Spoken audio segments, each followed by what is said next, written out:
अभी ओके। अगले टॉपिक की तरफ चलते हैं। लास्ट में जो था हमने yes sir. Electric field lines वाला पूरा कर लिया था हमने। थ्योरी वाइज वो खत्म हो गया है, कुछ और क्वेश्चन करेंगे, देखेंगे। But motion of charge okay. Particle in an electric field, ये टॉपिक पढ़ते हैं नेक्स्ट।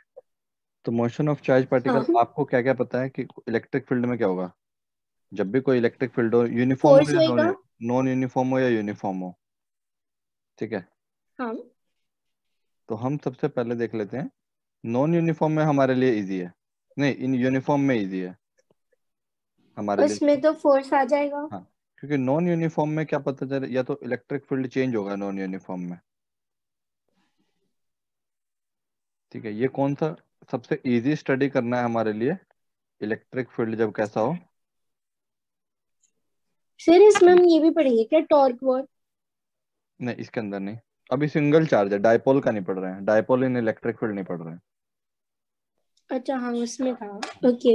अभी हम जस्ट क्या कर रहे हैं, अभी हम एक चार्ज पार्टिकल लेंगे। सपोज ये पॉजिटिव चार्ज पार्टिकल है, इसको रख दिया फील्ड के अंदर। फील्ड कैसा चूज किया हमने? यूनिफॉर्म। तो इसके ऊपर क्या यस करोगे, सर। जैसे आप पॉजिटिव चार्ज पार्टिकल को रखते हो फील्ड के अंदर, तो क्या लगता है इसके ऊपर एक फोर्स, फोर्स उसी की डायरेक्शन में। फील्ड की डायरेक्शन में एक फोर्स लगता है, जो कि कितना होता है, क्यू इंटू ई। क्योंकि इसका डेफिनेशन क्या क्यू था, इंटू ई। ये था 1 यूनिट चार्ज का फोर्स, और क्यू से यस सर, मल्टीप्लाई हो गया तो पॉजिटिव। क्यू यूनिट पे हाँ। फोर्स आ गया हाँ। बाय डेफिनेशन ही। तो ये मेथड हमको पता है पहले से ही, ठीक है। Yes sir. तो क्या होगा, इसके बाद क्या होगा? और कोई इसमें फोर्स फोर्स नहीं है, लगेगा, और इसकी कोई फोर्स नहीं है ये। एक्सीलरेशन भी आएगी। हाँ, जैसे ही आप इसको रखोगे, तो अगर इसके ऊपर फोर्स लगेगा, force equal to q e. हम क्या मान रहे हैं, मास है तो हम फिर हम क्या मान रहे हैं? एक्सीलरेशन भी। Only electrostatic force, okay. Only electrostatic. क्यों, और कौन कौन सी लग सकती है? ग्रेविटी लग सकता है कि ग्रेविटी सर इधर कहाँ दिखाना पड़ेगा, ग्रेविटी एम जी नीचे लगेगा या कहीं पे भी हो, हाँ हाँ। Yes sir. ठीक है। अब हम ये ओनली इलेक्ट्रोस्टैटिक फोर्स के इन्फ्लुएंस, ठीक है, यस सर। उसको देख रहे हैं। ये तो फिर कंबाइंड आएगा, बाकी फोर्सेस का भी लेना पड़ेगा। ठीक है। हम क्या कर रहे हैं, ये कंसीडर कर रहे हैं, कंसीडरिंग ओनली इलेक्ट्रोस्टैटिक फोर्स। तो अगर यही नेट फोर्स है, अगर यही क्या है मेरा, हाँ। F by m acceleration. The only net force यही है, तो इसका मतलब इसको मैं क्या लिख सकता हूँ, न्यूटन सेकंड लॉ से इसी को लिखा जा सकता है, mass into acceleration. Yes sir. तो ये किसके इक्वल हो जाएगा आपका, क्यू ई के एफ इक्वल, के इक्वल। क्यू यस ई। सर। तो यहाँ से ए हो एक्सेलरेशन जाएगा कितना आ क्यू ई जाएगा, by M. Q Q E E by M. By M, ठीक है। और ये कितना आ जाएगा, ये भी क्या आ जाएगा, कांस्टेंट, कांस्टेंट। क्योंकि हमने यानी कि तीन ई लॉज को ऑफ यूनिफॉर्म, इक्वेशन में। ई को यूनिफॉर्म माना है। तो इसका मतलब ये यस होगा सर। कि अगर जैसे ही आप ये बोलते ये है कांस्टेंट है, ये कांस्टेंट है, इसका मतलब v three equal to laws of U equation. Plus A T, S S equal is to equal to U T V के plus plus half A T square. Half A T square, और V V square square minus U minus square is equal to two A S. Minus U square, जो इसको दोबारा लिख देता हूँ, V square minus U square is equal to 2as। All these are क्या हो जाएंगे ये, दे आर वैलिड। वैलिड। एक वो भी था, S N is equal to S U N भी plus D by two two N minus one. 2n-1। तो मतलब वही है, जितने भी इक्वेशन ऑफ मोशन है आपकी, yes sir. Equation of uniformly accelerated motion. Motion, uniformly accelerated motion, they all are valid, valid. ठीक है। कब? जब हम यूनिफॉर्म फील्ड लेके चल रहे हैं, हाँ, एक्सीलरेशन इज और एक कांस्टेंट। क्यू चार्ज को उसके अंदर प्लेस किया जा रहा है, ठीक है। नेगेटिव होगा तो क्या होगा, बस ये एक्सेलरेशन अपोजिट साइड हो माइनस जाएगा, साइन आ जाएगा। अपोजिट साइड हो जी जाएगा, सर। ठीक है। इस तरीके से आपको यस सर। क्वेश्चन आ सकते हैं इसके बेस, बस यही है। Okay. Motion of charge particle कुछ नहीं है। नॉन यूनिफॉर्म फील्ड में क्या होगा, अगर फील्ड नॉन यूनिफॉर्म हुआ, तो फिर आपको फील्ड का वेरिएशन पता हो कि वो पोजीशन के साथ कैसे वेरी कर रहा है, या टाइम के साथ वो कैसे वेरी कर रहा है, किसी फंक्शन का पता है। फंक्शन हो। किसी का फंक्शन होगा, जैसे अब यहाँ पे स्पेस में है, तो स्पेस में वो पोजीशन के साथ जैसे क्या करोगे, नॉन यूनिफॉर्म फील्ड किसको बोलोगे, जैसे ऐसा फील्ड हो गया,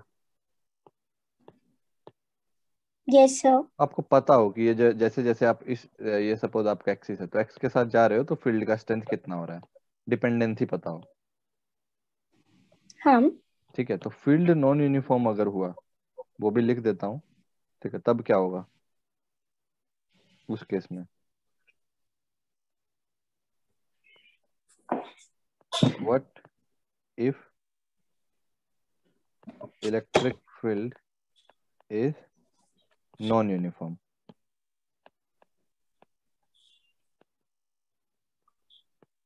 नॉन यूनिफॉर्म। ठीक है, तो Yes, इसमें sir. इस केस में क्या आएगा आपके पास? इस केस में आपकी एक्सेलेरेशन भी कैसी आएगी? यानी कि या तो Non-uniform. इलेक्ट्रिक फील्ड कैसा हो सकता है?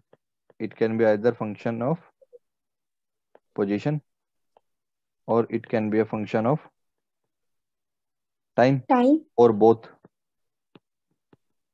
Yes, sir. दोनों का फंक्शन कुछ कुछ हो। ठीक है, तो आपको क्या निकलेगा? जैसे आपको ये पता चलेगा तो आपका एक्सेलरेशन तो वही आएगा, Q E by M. M. But ये क्या है? ये वेरिएबल है। Yes, sir. Integrate करेंगे. हाँ, तो ये भी क्या आएगा? Variable. वेरिएबल इसमें, क्योंकि ये वेरिएबल है तो ए भी वेरिएबल आएगा। तो ए को क्या लिखोगे अगर अब वेलोसिटी निकालना है? ठीक है, तो अगर D. ई टाइम, हाँ, तो इंटीग्रेट कर देंगे. इसको आप दो पहले चीजें लिख लिखेंगे सकते हो, dv या बाय तो DV dt by D T, सुनो, अगर जब या कब, फिर v into dv by x. या इसको लिख सकते dv हो, बाय dx. हाँ, या इसको लिख सकते हो V into D we by D X. ये कब dx. लिखोगे? जब इलेक्ट्रिक फील्ड किसका फंक्शन दिया हो? टाइम का, और टाइम जब का। x का हो तो नीचे वाला. और जब एक्स का दिया हो तो नीचे वाला। नीचे वाला. Yes sir. ठीक है, तो इस इक्वेशन को यूज किया जाएगा किस किस चीज के लिए? इस इक्वेशन को यूज करोगे आप जब फंक्शन हो नॉन यूनिफॉर्म में. नॉन यूनिफॉर्म मोशन हो। तो इसमें क्या, इसको ये बेसिकली मैं मान रहा हूँ फंक्शन ऑफ टाइम है। ठीक है, और यहाँ पे फंक्शन ऑफ पोजीशन है। ठीक है, यस सर. उसको क्या करते हो फिर? उस फंक्शन को उठा के इधर ले आओ। सॉरी, इसको तो इधर ही रहने दो। एक्स वाली टर्म को एक साइड ले dx जाओ को उधर ले जाएंगे. और इंटीग्रेट फिर कर दो। इंटीग्रेट कर देंगे. इंटीग्रेट कर दोगे यस तो सर. v मिल जाएगा। ठीक है, हाँ. तो यहाँ से इनको आप यूज कर सकते हो, इन इक्वेशंस को यूज कर सकते हो आप किसको फाइंड करने के लिए? वेलोसिटी.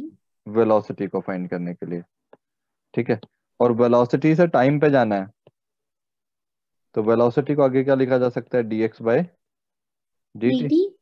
तो dx कैसे आएगा? v dt का v इंटू dt फिर इंटीग्रेट. इंटीग्रल। तो यहाँ पे जो भी एक इसको यूज कर सकते हो अगर आपको जाना है आगे, और आगे जाना है। ठीक है, तो बेसिकली वही है, यस सर. एक्सेलेरेशन दिया होगा, वीटी और पोजीशन।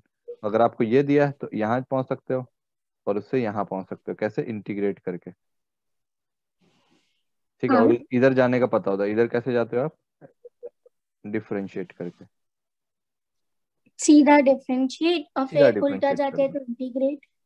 तो यहाँ पे क्या करते हो? डी बाई डी टी, और यहाँ पे भी करते हो D by D dt. T. ठीक है, D X by D T कर दोगे तो भी आ जाएगा, D B by D T कर दोगे तो ये आएगा। और इंटीग्रेट करने के लिए ये एक्सेलेरेशन में दो केस हैं, ऐसे कर सकते हो, और वेलोसिटी में तो एक ही होगा टाइम के साथ। Yes sir. तो ये क्वेश्चन के क्वेश्चन वेरी करता है, मोस्टली जो होता है, मोस्टली आपको क्वेश्चन किसके दिए होते हैं? यूनिफॉर्म वाले। dv बाय dt के. यूनिफॉर्म के, ये वाले केस। अच्छा यूनिफॉर्म. हाँ, ओके. ठीक है, ये वाले जो है आपको क्वेश्चन इस तरीके के दिए होंगे। ये इलेक्ट्रिक फील्ड है, तो इलेक्ट्रिक फील्ड के दो केस हो सकते हैं, एक आपका यूनिफॉर्म और एक आपका नॉन यूनिफॉर्म.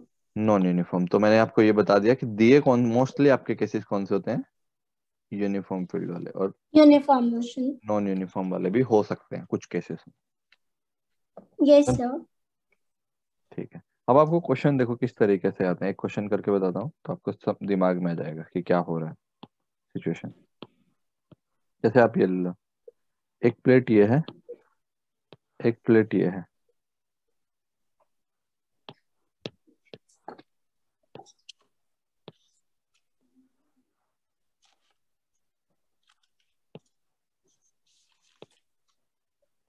ऐसा ले लो, और ये जो प्लेट है ना, ये पॉजिटिव चार्ज है। ऊपर वाला प्लेट सपोज पॉजिटिव चार्ज है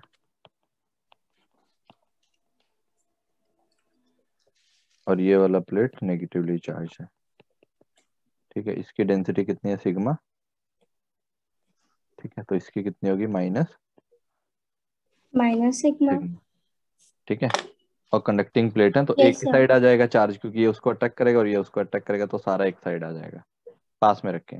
और ये जो सेपरेशन है, यहाँ से यहाँ तक का सेपरेशन भी गिवन है आपको। ये जो सेपरेशन है एल है। दिया क्या हुआ, आपने एक चार्ज पार्टिकल को इसके जस्ट पास से एक प्लस क्यू चार्ज है, छोटा सा चार्ज है, उसके पास से छोड़ दिया, रिलीज कर दिया। ओके। ठीक है, क्या पूछ रहा है आप क्वेश्चन में, जब छोड़ेंगे तो वो बोल रहा है find the time taken and the velocity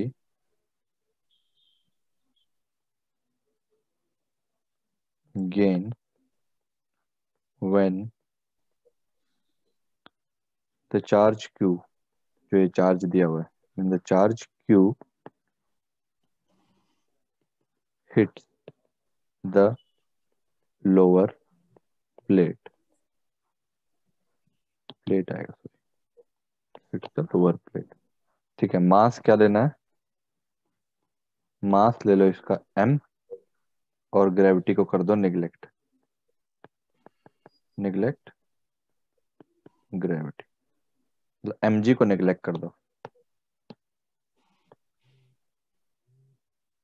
ठीक है, इसके इसके पहले उन्होंने ये क्वेश्चन पुट कर दिया कि इसका आंसर बताओ। क्या लग रहा है सबसे पहले क्या होगा, जैसे ही आपने रिलीज किया, यू पता आपको, पहले तो आप इसका देखो यहाँ पे कुछ इलेक्ट्रिक फील्ड यहाँ, क्योंकि यहाँ पॉजिटिव से नेगेटिव नेगेटिव से लाइन, पॉजिटिव जाएगी। पॉजिटिव से नेगेटिव जाएंगे, तो यहाँ पे ऑब्वियसली कुछ इलेक्ट्रिक फील्ड एग्जिस्ट कर रहा होगा। हाँ, फोर्स भी इसी तरह। ठीक है, हाँ, फोर्स भी उधर ही लगेगा, तो पहले इलेक्ट्रिक फील्ड कितना आएगा, एक प्लेट की वजह से आएगा सिग्मा बाय 2 एप्सिलॉन नॉट, और सिग्मा दूसरी by epsilon. Sigma by epsilon not लिखेंगे ना। इसका ऊपर वाले का सिग्मा बाय 2 एप्सिलॉन नॉट, और इसका भी सिग्मा बाय 2 एप्सिलॉन नॉट। आप इसे सर नॉन कंडक्टिंग मान रहे हो। नहीं, मैं बोला ना दोनों साइड चार्ज नहीं है, एक ही साइड आ जाएगा ना, जैसे होगा पहले ये दोनों साइड, जब वो दोनों साइड रहे ना, जब आपको श्योर है कि दोनों दो प्लेट की तरह बिहेव करता है, तब दोनों का एक सिंगल प्लेट की तरफ बिहेव कर रहा है, सिंगल शीट है, तो सिग्मा बाय 2। टू आता है ना, वो डिराइव किया वहां पे, बताया था मैंने, डिराइव नहीं किया था, बताया था जस्ट। वो हमने उसके लिए लिखा था ना, नॉन कंडक्टिंग के लिए। हाँ, नॉन कंडक्टिंग के लिए लिखा था, बट अगर दो कंडक्टिंग प्लेट को आसपास रखोगे तो एक ही साइड अट्रैक्ट कर लेगा वो सारा चार्ज। या ठीक है। कैपेसिटर, जैसे कैपेसिटर होता है ना, तो कैपेसिटर कैपेसिटर की प्लेट मान लो, ऐसा है। कैपेसिटर अभी टर्म आया नहीं है, तो इस वजह से मैं उसमें जाना नहीं चाह रहा हूँ, धीरे धीरे क्लियर हो जाएगा आपको क्या हो रहा है। हो क्या रहा है, जैसे बस ये सारा चार्ज, जैसे मान लिया उधर भी होगा ना कुछ चार्ज, सपोज इधर है, तो जैसे नेगेटिव चार्ज इधर रखोगे और पास में है, सिग्निफिकेंट नहीं है, बहुत ज्यादा दूर नहीं है, तो ये सारा चार्ज इधर अट्रैक्ट कर लेगा पॉजिटिव। कौन सा चार्ज अट्रैक्ट करेगा इसको, ये नेगेटिव वाला। नेगेटिव वाला। तो सारा का सारा चार्ज ओनली वन साइड आ जाएगा, और इधर भी ये सारा okay. Charge only one side आएगा। क्लियर है चीजें इसमें। तो यस सर। ये जो चार्ज, ये जो आ रहा है ना चार्ज, ये बस एक सिंगल शीट है जिसका डेंसिटी सिग्मा है, चार्ज डेंसिटी पर यूनिट एरिया। तो इसकी वजह से, ठीक है। हाँ, इसकी वजह से E1 आएगा नीचे की तरफ, और क्योंकि अवे आएगा, और E2 किधर आएगा, यस E2 सर। E2 भी नीचे ही आएगा, क्योंकि वो टूवर्ड्स आएगा, अगर ये प्लेट 1 है और ये प्लेट 2 है, हाँ। तो वो भी टूवर्ड्स आएगा। तो टोटल कितना हो गया इलेक्ट्रिक फील्ड, डिस्टेंस पे तो डिपेंड कर ही नहीं रहा है, सिग्मा बाय एप्सिलॉन नॉट। तो एक्चुअल में हो गया सिग्मा बाय एप्सिलॉन नॉट। ठीक है, यस ये हो सर। गया आपका, और ये कांस्टेंट है, तो फील्ड की वजह से लगेगा, हाँ। इसके ऊपर लगेगा एक फोर्स, वो की जगह लगेगा QE। तो एक्सेलरेशन कितना आएगा आपका, QE बाय M, 2E/m। यानी कि अब इसको अगर पुट करूं तो कितना आएगा, sigma by epsilon Q not into sigma by into Q epsilon not divide by by M. M। Yes, sir. ठीक है, और इस कई बार ना इसको वो भी बोल देते हैं स्पेसिफिक चार्ज, ध्यान Yes, रखिए, sir. इसी टर्म को बोल देते हैं। एक्सेलरेशन आ गया, ये कैसी आई? Constant. Constant I. आपको क्या दिया हुआ है? Yes, आपसे sir. टाइम, आपको डिस्टेंस पता है, हाँ. डिस्टेंस पता है एल, यू पता है 0, X is एक्सेलरेशन equal भी to पता U. है, हाफ ET स्क्वायर हो जाएगा. X equal to U T plus half A T square. ये किसके लिए? टाइम निकालने के लिए। तो टाइम कितना आ गया Yes, basically? sir. Root of, 2L divided by A का रूट. हाँ, 2s/a, यानी कि root of Yes, sir. 2l/a कितना था? QE बाय By एम था M. ना, Q sigma by M epsilon not. नीचे आएगा Q इंटू सिग्मा, और ऊपर चला जाएगा एम एप्सिलॉन नॉट। इतना तो आ Yes, गया sir. आपका टाइम। ठीक है, वेलोसिटी के लिए क्या करोगे? कौन सी इक्वेशन? आपको डिस्टेंस पता है तो आप बोलोगे V square minus U V is square. equal to U plus AT. Time नहीं, ये निकाल लो, डिस्टेंस दिया हुआ जाएगा, ये 0 है, तो v हाँ. Is equal to root of twice of a into S. तो Yes, sir. वेलोसिटी आ जाएगी twice of q into sigma by M epsilon not into L. ये आंसर वेलोसिटी के लिए आ जाएगा। इस तरीके से छोटे छोटे क्वेश्चन तो ऐसे निकाल सकते हो। कॉम्प्लिकेटेड करेंगे ना तो इस इन्हीं में करेंगे बस, आगे और कुछ और पूछ लिया, ठीक है। बट ये बेसिक Yes, इक्वेशन sir. ये यूज होंगी जब भी आपको जैसे ही आप ये श्योर हो जाओ कि भाई मेरा तो एक्सेलरेशन कांस्टेंट है, तो फिर उन्हीं का ही मतलब जो है आसपास इक्वेशन वही यूज होंगी। हाँ. ठीक है, बहुत ज्यादा नहीं पूछते वो। ठीक है, उन्हीं फंडामेंटल का जो है आपके पहले के फंडामेंटल है, उन्हीं को यूज किया जाता है। Okay. ठीक है, समझ आएगा? Yes, sir. ठीक है।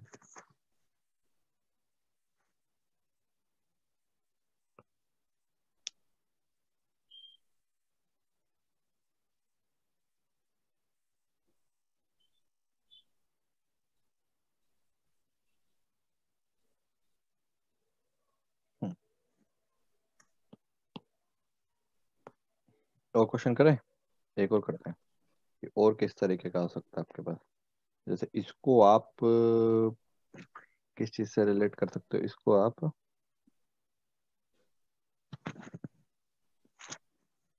ग्रेविटी से भी, सॉरी, रोटेशन के साथ भी बना सकते हो क्वेश्चन। जैसे मान लो ऐसा क्वेश्चन है आपके पास, और कहा जाएगा. देख लेते हैं। जैसे अगर आप ऐसा किए, हाँ, टॉर्क वर्क से रिलेटेड क्वेश्चन भी बन सकते हैं। जैसे मान ले एक इनफाइनाइट शीट ये है, और एक इनफाइनाइट शीट ऐसा है, इस साइड है, ठीक है, ऐसा ले लो, Yes, sir. थोड़ा सीधा कर दो, हाँ। और बीच में ना आपने क्या किया, एक ये रख दिया, बीच में आपने कोई इस तरीके का एक रोड को रख दिया,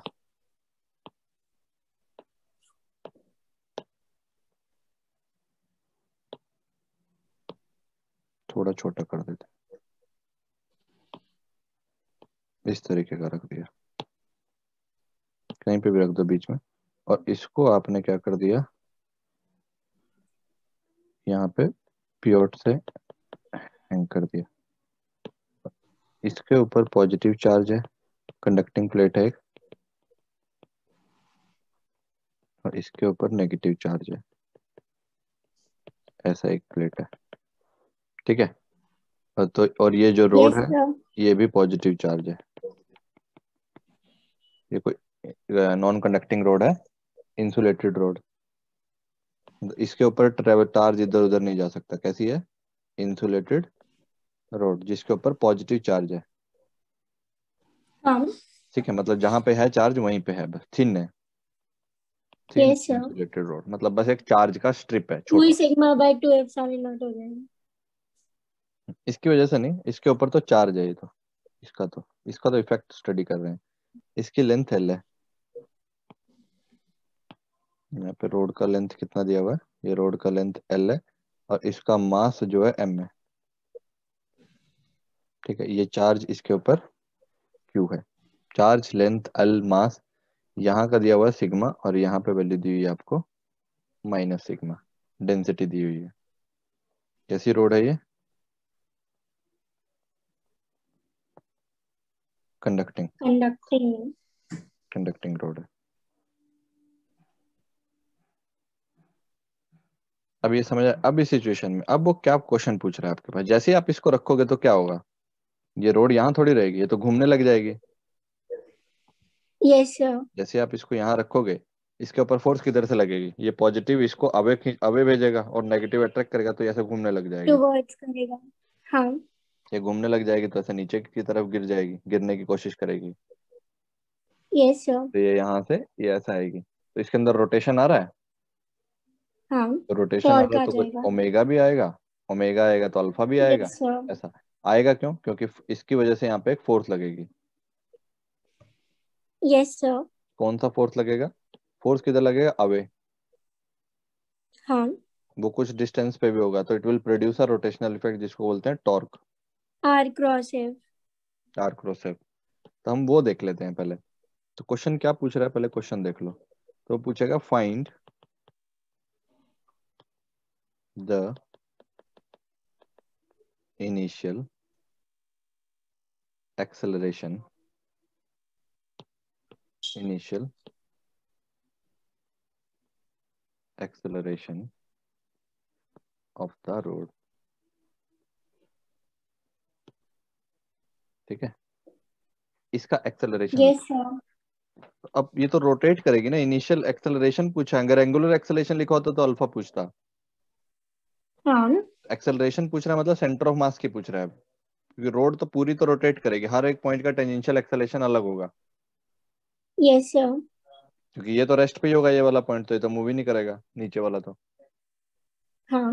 और ऊपर वाला सबसे तेजी से मूव करने की कोशिश कर रहा है। Yes sir. तो ये बेसिकली सेंटर ऑफ मास की एक्सेलरेशन पूछ रहा है, जब ऐसा लिखा हो। ठीक है। Second question, find the angular speed of the road, find the angular speed of the road as a function of theta, as a function of theta। उसमें से फिर आई भी आ जाएगा ना? हाँ, हाँ आएगा आई भी। Theta vertical with vertical when it is free to move,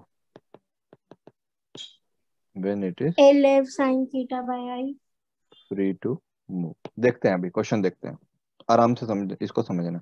अब मैं इसको समझाने की कोशिश करता हूँ कि होगा क्या। इसको कॉपी कर लेता हूँ और नीचे यहाँ रिड्रॉ करता हूँ। इसका सॉल्यूशन देखो, दोनों क्वेश्चन पढ़ लिया ना। Yes sir. पहले तो पूछ रहा है कि इसका क्या बताओ, इनिशियल एक्सेलरेशन बताओ, तो हम पहले फर्स्ट पार्ट का सोल्व कर रहे हैं।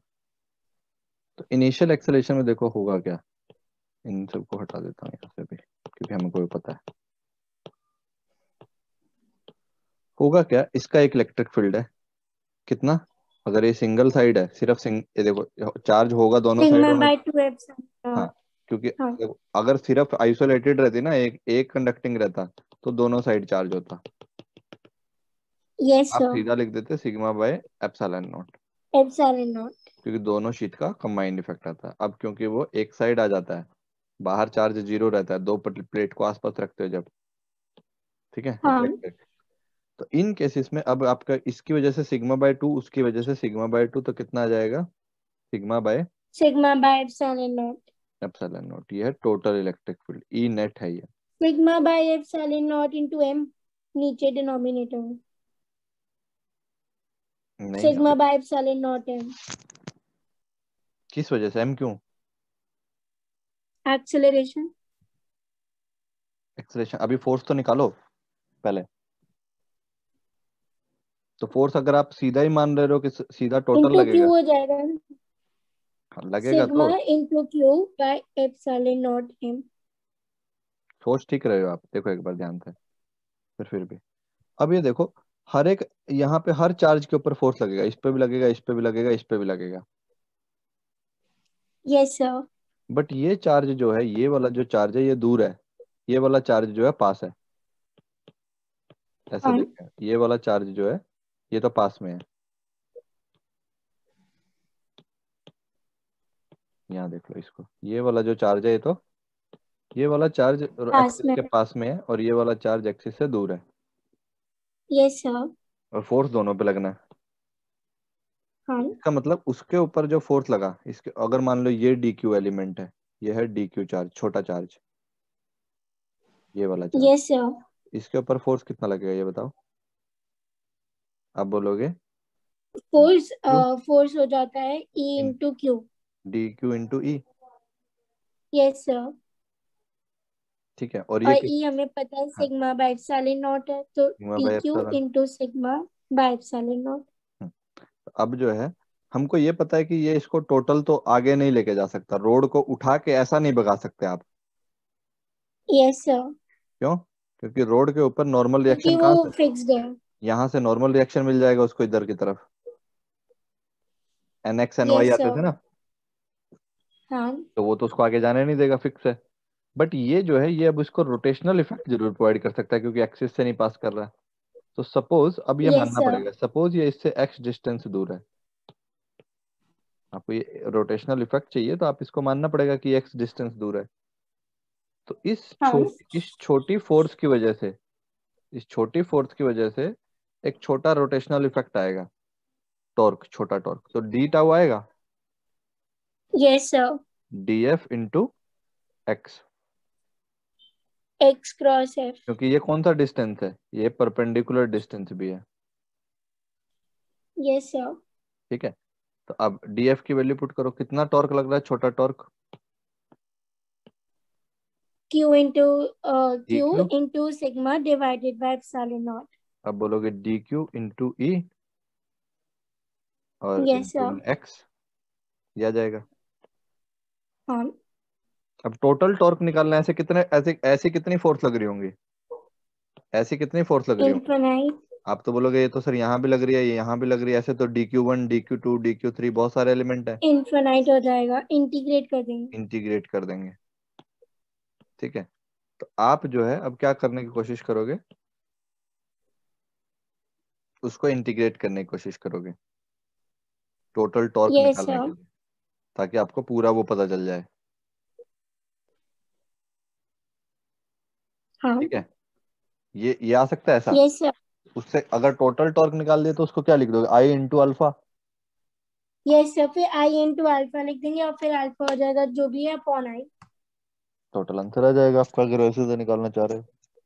हाँ, और थीटा के टर्म्स में तो क्रॉस हटाएंगे तो साइन थीटा आ जाएगा। हाँ, वो भी आ जाएगा। Yes sir. समझ आ जाएगा किस तरीके से मतलब करोगे, कैसे अटेम्प्ट करने की कोशिश करोगे। Yes sir. और डी क्यू कैसे सर निकालोगे, इसमें अभी डी क्यू कैसे हमने निकालोगे, इसमें अभी डी क्यू कैसे निकालोगे।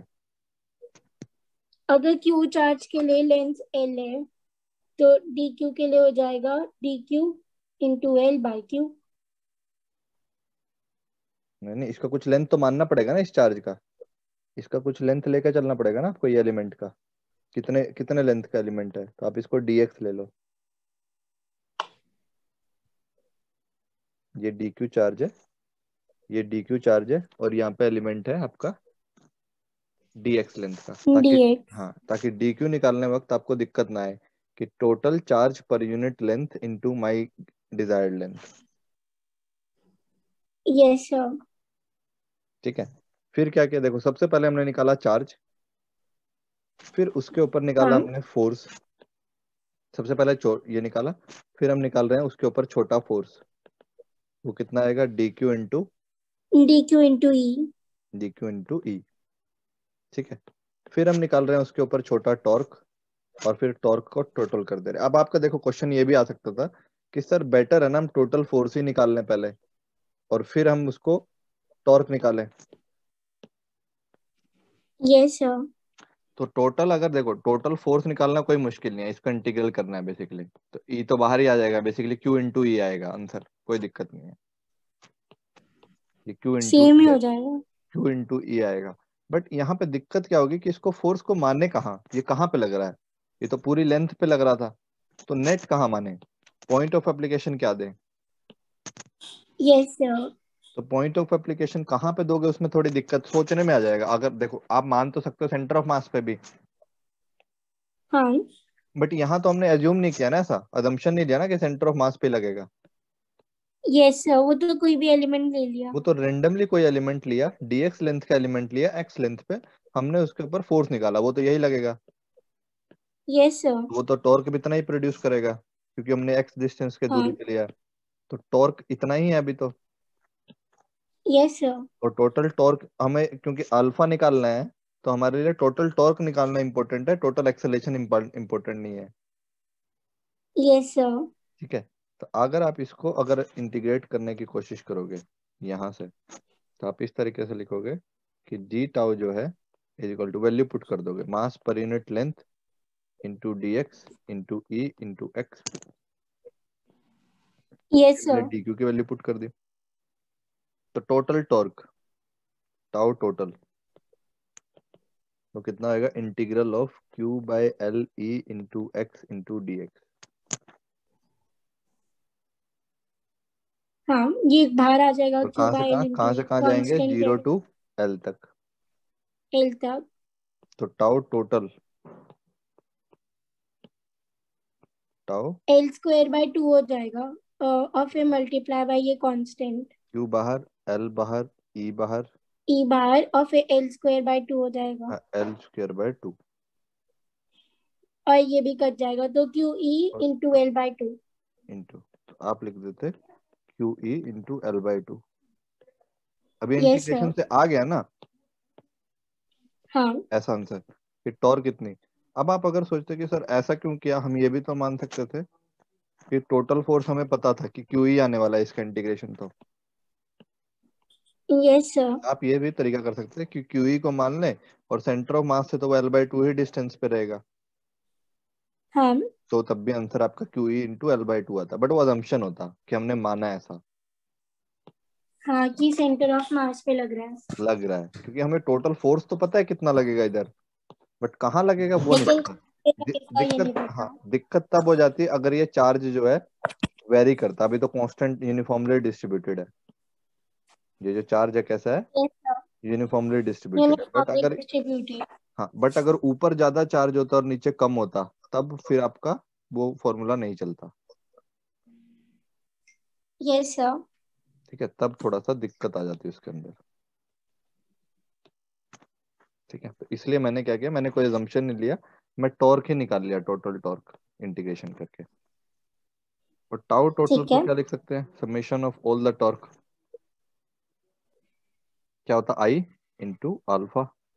आई इंटू अल्फा। आई किसके अबाउट लेंगे, जिसके अबाउट टॉर्क निकाला है, टॉर्क किसके अबाउट निकाला है, हिंज के about, into alpha of body, तो ये आएगा Q E into L by 2। I क्या होता है, यस। रोड का आई, एक्सिस के अबाउट कितना, M L square by M L square by 3 होता है कोने पे, और बीच कोने में पे, होता है 12। तो कोने पे ही लगा हुआ है, तो M L square by 3 into alpha, यह जाएगा यस आपका sir. Q E into L by 2, तो एक एल कैंसिल हो जाएगा, अल्फा आ जाएगा आपका कितना, 3 है, इधर से 2 आ गया, उधर से क्यू है, ई है, एम क्यू आ ई गया आपका, by M L. M L आ गया, ये आ सकता है इस तरीके से यस आंसर, सर। आंसर आ जाएगा आपका अगर एंगुलर एक्सल अल्फा निकालना है, ये आ जाएगा। ठीक है, तो यहाँ पे डिफाइन करना चाहिए इनिशियल एक्सेलरेशन ऑफ रोड, तो रोड के किस पॉइंट की, क्योंकि बहुत सारे हैं, तो यहाँ पे मुझे कुछ लिखना पड़ा, initial acceleration of centre of mass of road, या फिर एंगुलर एक्सेलरेशन लिखा हो, तो इनिशियल, इनिशियल क्योंकि देखो अभी मूव नहीं करना शुरू करी है, अभी करना शुरू करेगी, फोर्स लगी है, ये टाइम जीरो का पिक्चर है। Yes sir. ठीक है, तो ये सब कहाँ हो रहा है, हाँ। ये सब कहाँ हो रहा है, at T equal to T is equal to 0। 0। तो इनिशियल है ये सब कुछ, तो ये है अल्फा इनिशियल। ठीक है, तो अब अगर एक्सेलरेशन ऑफ सेंटर ऑफ मास निकालूं तो कितना आएगा बताओ खुद ही, ये आपको आना चाहिए। आर से डिवाइड कर देते हैं। क्यों? अरे आर से डिवाइड थोड़ी करते हैं। एक रोड है, ये पॉइंट यहाँ पे हिंज है और ये अल्फा से जा रहा है, और ये आपका सेंटर ऑफ मास यहाँ होता है। ठीक है, तो इसकी एक्सेलरेशन ऑफ सेंटर ऑफ मास क्या होती है? अल्फा इंटू L/2, क्योंकि ये पॉइंट टोटल एल है ना। हाँ हाँ, यस सर। AT कितना होता है टेंजेंशियल एक्सेलरेशन? अल्फा आर होता है ना, यस सर। उसी को तो यूज किया है। हाँ, ठीक है। हाँ, तो अल्फा आर यूज किया, ये इक्वेशन को यूज किया, तो आप बस सिंपल बोल दोगे कि अल्फा इंटू जितना वो सेंटर से आर दूर है L/2। आपको ये तो पता ही है, तो एक्सेलरेशन ऑफ सेंटर ऑफ मास कितना आएगा? 3/2 QE/2M, 4M हो जाएगा टोटल। 3/4 QE बाई देखो M। ML इंटू L/2, तो L और L कैंसिल हो जाएगा, तो यस कितना सर, आंसर आ थ्री जाएगा? By four QE/M। हाँ, तो 3/4 QE/M acceleration. Acceleration of centre of mass आ जाएगा। तो ये आपका, अगर सेंटर ऑफ मास के लिए पूछा जाता तो ये आंसर आता, इनिशियल एक्सेलरेशन पूछा जाता तो ये आता। इस तरीके से कर सकते हैं आप। Yes sir. ठीक है, थोड़ा सा टीडियस लग रहा होगा अभी आपको, बट ये आसान है। तो थोड़ा इधर कर दे इसको, यहाँ रख। आया समझ? Yes sir. दूसरा पार्ट क्या क्वेश्चन का? अब ये थोड़ा सा और ज्यादा आगे जा रहा है इस क्वेश्चन में। Find the angular speed of the rod as a function of theta. मतलब अब वो पूछ रहा है कि जब रोड घूमेगी, तो जैसे अब अल्फा आया, ठीक है, अब रोड हम्म। थोड़ा घूमेगी। रोड घूमेगी तो क्या होगा, देखो उसके बाद सेकंड क्वेश्चन में देखते हैं थोड़े टाइम बाद क्या होगा। थोड़े टाइम बाद सिचुएशन कुछ ऐसी होगी, इसको कॉपी करके लेके आता डिफरेंशिएट करके ओमेगा निकालेंगे। हूँ। रुक तो जाओ, थोड़ा सा डिफिकल्ट है। नीट में नहीं आते ऐसे क्वेश्चन, जेई वेई में आते हैं, जो सेकंड पार्ट है ना। थोड़ा सा इसको बना दो।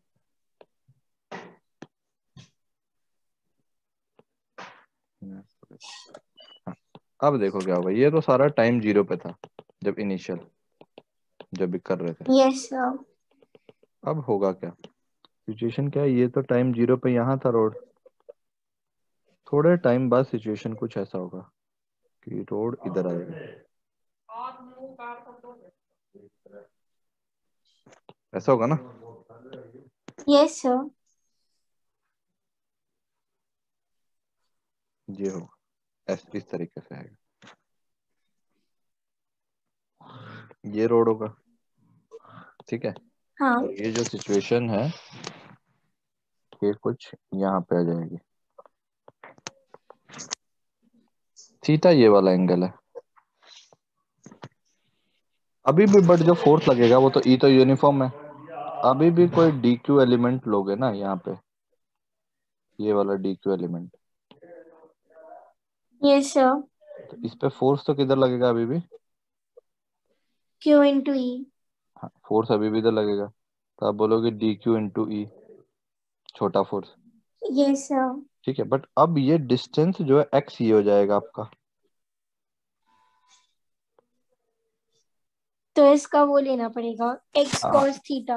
हाँ, अब आपका ये जो कंपोनेंट है ये परपेंडिकुलर नहीं है, क्योंकि देखो ऐसा, ये line of action of force है।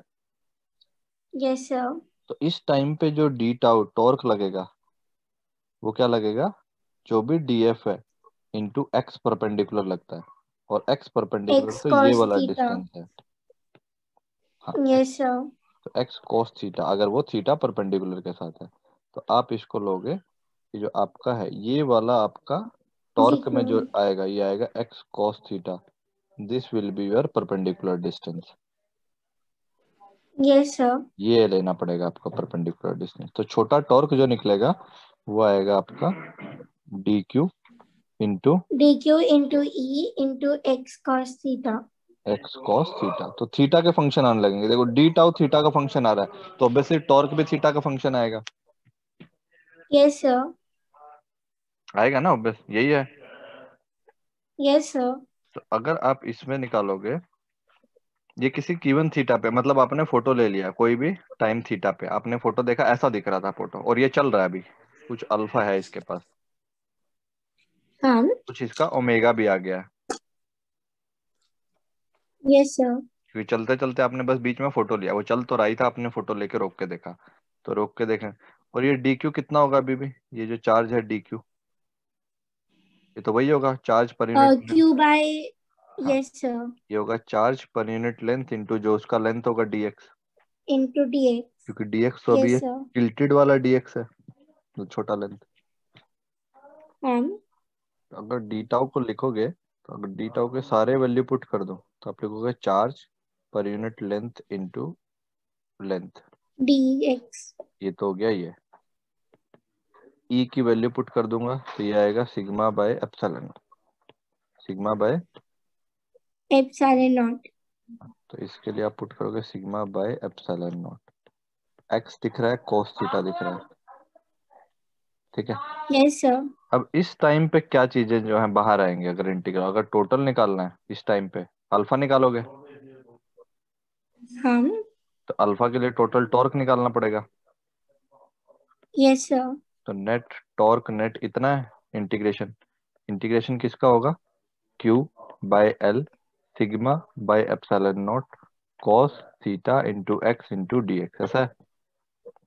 यस सर, ये तो तो कहाँ बाहर आ जाएगा कहाँ पूरा से कहाँ, क्यू जीरो बाय से एल। एल तक। तो टॉर्क नेट में यस देखो सर। क्या क्या अंदर रहेगा। आप बोलोगे क्यू बाहर आएगा, अभी एल बस बाहर एक्स आएगा, रहेगा। सिग्मा बाहर आएगा, यस सर। Epsilon not. जब आप फोटो ले ही लियो, जिस टाइम पे आप देख रहे हो, यस सर। तो आपका बेसिकली ये फोर्स वेरी करेगा ना, ये इधर देखो, इधर एलिमेंट को वेरी करोगे, तो एलिमेंट के वेरी करने पे थीटा थोड़ी वेरी करेगा, यस सर। अलग अलग एलिमेंट लोगे जब, तो थीटा वेरी नहीं करेगा, तो थीटा भी इस टाइम के लिए फिक्स है, तो बाहर आ गया। आपके पास बचेगा एक्स डी एक्स, और ये ये हो कहाँ, जाएगा Q sigma by epsilon not cos theta into L और फिर नीचे two. Q L sigma by epsilon not cos L तो कट जाएगा। थीटा, और यहाँ से आएगा L square by L two, square by two. एक कैंसिल हो यस जाएगा, सर। तो टॉर्क नेट आ जाएगा आपका। और क्यू टॉर्क इंटू नेट को सिग्मा क्या लिख इंटू देते हो, कॉस थीटा। टॉर्क नेट को क्या लिख देते हो, वही M L square by three, yes sir, rod का। एम एल स्क्वायर बाय फिर से एल एल भी कट जाएगा। थ्री, और अल्फा, यस सर। तो कितना आएगा अब, 3/2। फिर ये आएगा Q into sigma into cos theta divided by M Q epsilon not. अब सिग्मा एप्सिलॉन नॉट, यहाँ से टू, और यहाँ पे कॉस थीटा भी आ जाएगा इस बार, और एक एल भी आएगा ऊपर, तो एल तो फिर से कैंसिल हो जाएगा एक। सही, हमने ई क्यों लिखा है? सिग्मा नहीं होना चाहिए। सॉरी, हाँ सिग्मा होना चाहिए, ई तो चला गया ना, पुट कर दिया, ठीक है। तो यस आपके सर। पास जो अल्फा आंसर आएगा, अब कितना आएगा, आप बोलोगे 3/2 3/2 Q into sigma into cos theta by M epsilon not. M epsilon not, L cancel हो गया, और एक एल नीचे आ जाएगा, कॉस थीटा भी आएगा। L, yes sir. और यहाँ पे कॉस थीटा। ये सारे टर्म देखो कांस्टेंट है, जितने ये टर्म है ना, यस सर। यहाँ पे एल यानी लिखो। कि ए भी अल्फा भी कांस्टेंट। हाँ, अब ये सारे टर्म अगर कांस्टेंट हो गए, तो आपको पता चला अल्फा किसका फंक्शन आया बस, थीटा। जैसे ही अगर देखो, अब ये सारी चीजें कांस्टेंट है, अब आगे क्या वेरी करेगा, अगर आप टाइम को छोड़ दो, तो आगे थोड़ी देर बाद ये यहाँ आएगी रोड, थीटा वैरी करेगा। तो बस थीटा वेरी करेगा, और थीटा को यस जीरो पुट सर। करो, थीटा को जीरो पुट करोगे, तो आपका वही आंसर आएगा जो ऊपर आ रहा था, ये वाला, 1 हो जाएगा। ये वाला, यस सर। ठीक है। यस मैंने यहाँ सर, बस क्या कॉस नहीं जीरो पुट किया 1 हो था, जाएगा। मैंने ई के टर्म में निकाला था ना सारे आंसर, तो ई मैंने पुट ही यस नहीं किया सर। था पहले, ई को आप ये पुट कर देना, ऊपर वाले क्वेश्चन में भी ई कितना पुट करना था, मैं sigma by sigma by epsilon not. वो पुट कर देना, ऊपर भी पुट नहीं किया था। तो आपका ये जनरलाइज आंसर है, ये किसी भी थीटा के लिए, और वो आपने इनिशियल थीटा के लिए निकाला था। यस सर, बस यहाँ पे थीटा पुट कर देंगे आ जाएगा। वही आ जाएगा आपका आंसर। अगर थीटा, यस अगर सर। ये क्या, इससे ये क्या पता चला, जैसे ही आपको ये पता चला तो आपको दिखा कि अल्फा तो वेरिएबल है। अल्फा क्या है? वेरिएबल। वेरिएबल है। तो अल्फा जैसे ही वेरिएबल लिखा, और ओमेगा, आपसे अल्फा नहीं पूछा था, क्या पूछा था उन्होंने क्वेश्चन में? A. Angular speed. Angular speed पूछा था बच्चे। Yes sir. हाँ, तो अब अल्फा से ओमेगा कैसे जाओगे बताओ, खुद सोचो।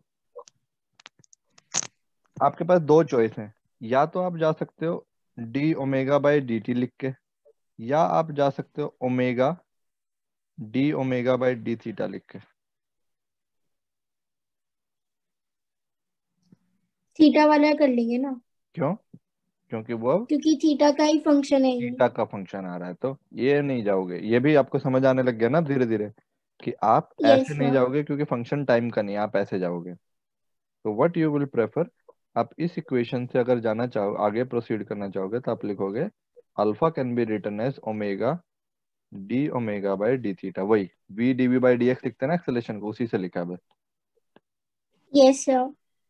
तो आपके पास आएगा 3 Q sigma by 2 m epsilon not L into cos of theta.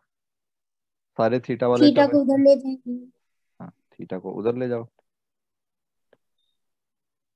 तो 3 Q sigma by 2 m epsilon not L into cos theta D theta. Integrate कर यस दोगे सर। कहाँ से कहाँ, जहां तक आपको चाहिए।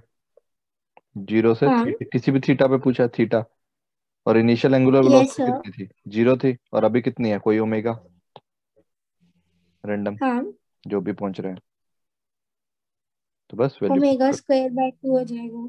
यहाँ पे आएगा ओमेगा स्क्वायर बाय 2, यहाँ पे 3 Q sigma bye 2 m epsilon note L, और यहाँ पे कोस थीटा को क्या लिख दोगे? कोस, कोस का इंटीग्रेशन कितना होता है? Minus sign. कोस का डिफरेंशिएशन नहीं पूछ रहा हूँ, सिर्फ साइन होता है। कोस का हाँ। डिफरेंशिएशन माइनस साइन होता है। Yes sir. तो यहाँ पे जाओगे जीरो से थीटा, दोनों वैल्यू पुट करोगे तो क्या आएगा? साइन थीटा ही साइन आएगा। थीटा। और ये 2 से 2 कैंसिल हो गया, तो ओमेगा का आंसर आ गया आपका root of 3 3 Q Q into sigma sigma into sine. Sine theta divided by m epsilon not l। तो आपको जो है, अब इसको अगर जीरो पुट करो तो आपको ये भी पता चल जाएगा कि इनिशियली थीटा जीरो पे ओमेगा जीरो भी था। Yes sir. ठीक है, तो वो सारे के सारे जो अजम्पशन है 90 वो पे वैलिड मैक्सिमम करेंगे। हो जाएगा। हम्म। Yes sir. और ये सारे वो पैरामीटर हैं जो क्वेश्चन में गिवन थे, हमने कोई एक्स्ट्रा यस सर। पैरामीटर नहीं लिया। देखो यहाँ पे क्वेश्चन के अंदर सिग्मा गिवन था, सिग्मा आ रहा है, क्यू गिवन था, क्यू आ रहा है, एम गिवन था, एम आ रहा है, यहाँ पे एल गिवन था, एल आ रहा है, yes epsilon sir. Note constant होता है इस वजह से आ रहा है, मीडियम नहीं है कोई। हाँ। तो इतना बड़ा हो जाता है, वो लेंदी हो जाता है, इस वजह से क्या होता है, ऐसे क्वेश्चन आते नहीं है उसमें नीट में, ओके। क्योंकि थोड़े लेंदी हो जाते हैं। ठीक है, लेकिन हमें तो अब सीधा फॉर्मूला ही लगाना है ना। कौन सा फॉर्मूला? ये फॉर्मूला नहीं नहीं, याद नहीं करना है। अरे ये सब मैं तो आप, नहीं करना। नहीं नहीं नहीं नहीं, याद याद नहीं करना है, ये सब कोई याद नहीं करना है इसमें कुछ भी। ये तो बस क्वेश्चन सिखा रहा हूँ मैं आपको कैसे करना है। ओके। कभी याद करने बैठ जाओ, कुछ याद नहीं करना है, ये याद करना है। ये जो चीजें हैं ये, कि कौन से केसेस कब लगेंगे, ये सब क्वेश्चन रटने मत बैठ जाना। कभी आप सोचो कि ये डायरेक्ट रिजल्ट याद कर लेंगे, ठीक है। है? वो तो मैं कोई केस बदल दूंगा, मैं बोलूंगा कि ये जो है चार्ज वेरी कर रहा है, आधा ही रोड अंदर रखा है, मैं बोल दूंगा ये वाला केस, रोड बस आधा ही अंदर है, ये आधा तो बाहर। बदल जाएगा। ये तो बदल जाएगा सारा, चार्ज बदल दूंगा। Yes sir. सिग्मा को एक साइड रख दूंगा सिग्मा, और दूसरी साइड -2 सिग्मा, फिर ये भी बदल जाएगा। चार्ज भी हो जाए हाँ। Yes sir. तो ये प्रोसीजर समझो कैसे किया है। आपको क्या ध्यान रखना, सीखना क्या था कि हमने क्या ये फोर्स क्यों नहीं निकाला डायरेक्ट। फोर्स को डायरेक्ट परपेंडिकुलर लेंथ से मल्टीप्लाई करने में क्या दिक्कत थी, क्योंकि हमें वो परपेंडिकुलर सिर्फ फिर लेंथ नहीं हमें पता, पता नहीं है कि वो लग कहाँ रहा है, लग कहाँ रहा वो है, तो टोटल assumption पता है। लेंगे। हाँ, तो हमने क्या किया, छोटा फोर्स निकाला, उसको उसी के डिस्टेंस से मल्टीप्लाई कर दिया जहां वो लग रहा था। Yes sir. फिर टोटल टॉर्क निकाला। टोटल टॉर्क को हम रोटेशन में हमको पता होता है कि आई इंटू अल्फा लिखते हैं, तो हमारे पास अल्फा आ गया। अल्फा से अगर सेंटर ऑफ मास का एक्सेलेरेशन निकालना है तो वो कौन से, एटी वाला फॉर्मूला यूज कर सकते हैं कि टेंजेंशियल एक्सेलेरेशन कितना होता है। टेंजेंशियल एक्सेलेरेशन आपका AT alpha into R. Alpha into R होता है, तो वही है टेंजेंशियल एक्सेलेरेशन। ये है सेंटर ऑफ मास पे जो टेंजेंशियली एक्सेलेरेशन होगा वो सेंटर ऑफ मास का एक्सेलेरेशन होगा। Yes sir. ठीक है, क्योंकि ओवरऑल तो सेंटर ऑफ मास कहीं जा ही नहीं रहा ना। नेट देखोगे तो क्या, नेट हाँ। इधर, नेट फोर्स अगर फ्री बॉडी डायग्राम रोड का बनाओगे, इधर कुछ फोर्स लगेगा, इधर हिंज से लगेगा, तो नेट तो जीरो ही आएगा, यस सर। रोटेट कर रहा है बस। ठीक है। Yes sir. हम्म, अब acceleration of centre of mass ये भी कौन सी आई है, टेंजेंशियल, क्योंकि सेंटर ऑफ मास, हाँ अभी तो चलो इनिशियली तो यही आएगी। ठीक है, यस सर। तो ये आने चाहिए, ये अल्फा का फंक्शन आया, ये भी सीखना है कि ये कैसे यूज करते हैं। ये सब चीजें सीखने की थी बस इसमें। ओके, बस वो प्रोसीजर करना है। हाँ, प्रोसीजर सीखना, देखना था, ध्यान रखना आगे के कभी क्वेश्चन आएंगे तो कैसे आप लेंदी क्वेश्चन को करते हो। बट मैं आपको फिर से क्वेश्चन इसमें डाल दे रहा हूँ कि इस तरीके के क्वेश्चन नीट में नहीं आते हैं, इतने लेंदी नहीं आते हैं, क्योंकि आपको हार्डली एक मिनट मिलता है तो। ठीक है, ये जस्ट ओके। आपको रियलाइज कराने के लिए कि फिजिक्स इतनी भी इजी नहीं रहती है जितना आप ले लेते हो। ठीक है, लेंदी लेंदी प्रोसीजर आते हैं क्वेश्चन। अगले टॉपिक में चलते हैं। कुछ याद नहीं करना उसमें से, पूरे पूरे टॉपिक में कोई हाँ हाँ एक भी ठीक चीज है। याद नहीं करने की थी, कोई क्वेश्चन रटना नहीं है। जो याद करने को होगा मैं वहां बता देता हूँ आपको कि ये रिजल्ट डायरेक्ट याद रखने हैं। Yes sir. ठीक है, इलेक्ट्रिक फ्लक्स यस पे सर। आते हैं।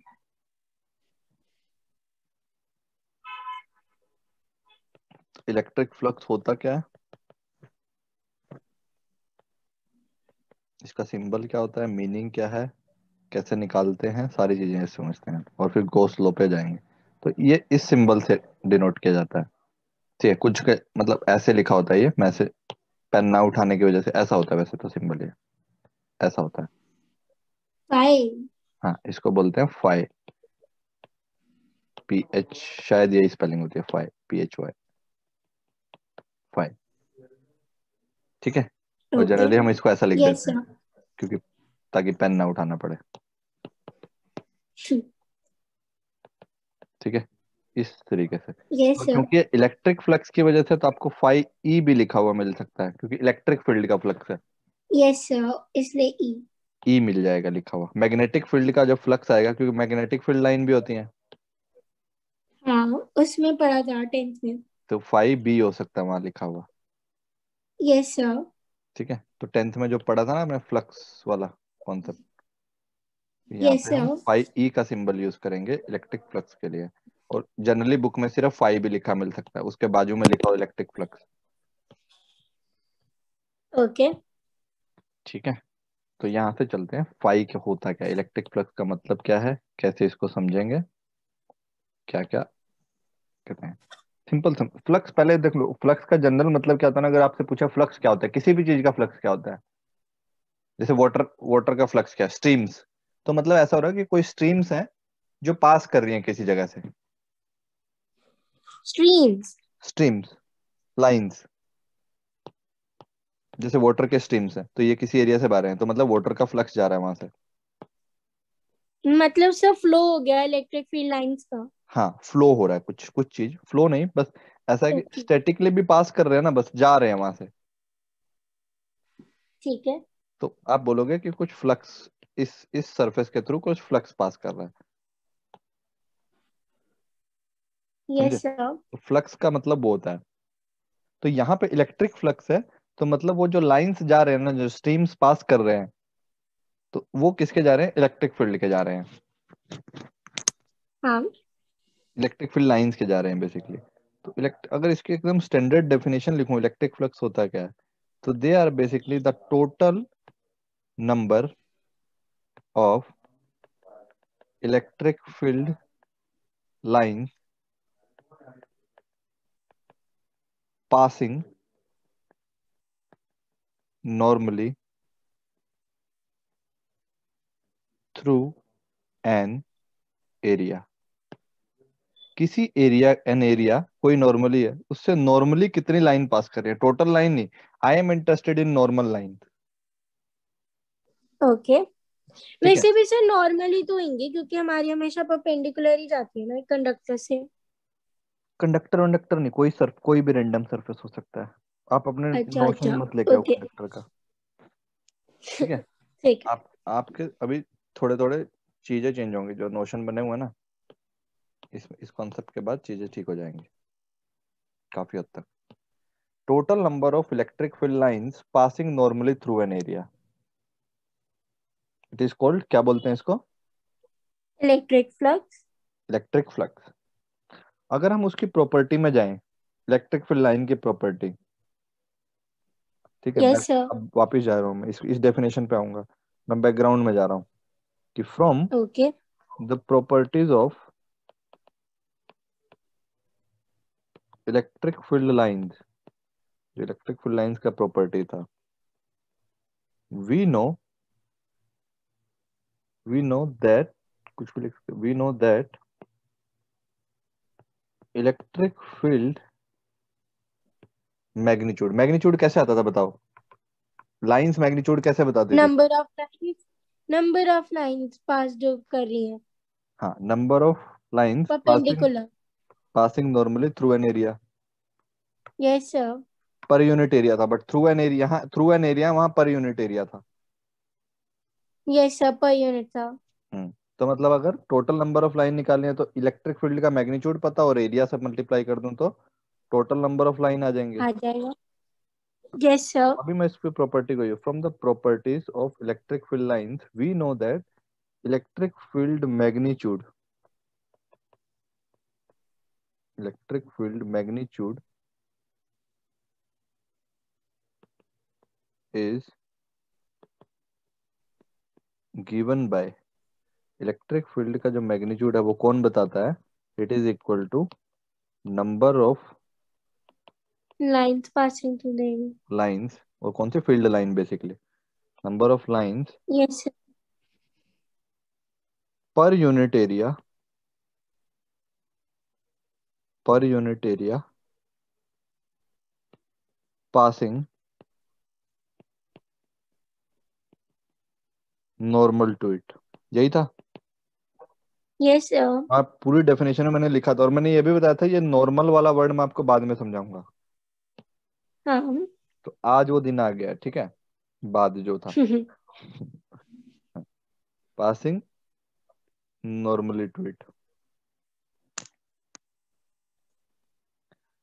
तो इलेक्ट्रिक फील्ड, तो ई इंटू ए कर दूं अगर मैं, ई इंटू एरिया अगर परपेंडिकुलर ही हो, तो ये चीज क्या आ जाएगी?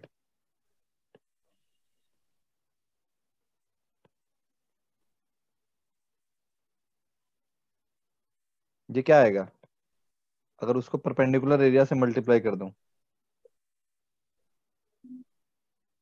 अरे बताओ, number of field lines. Total number of field lines, ये क्या आ यस जाएगा? सर।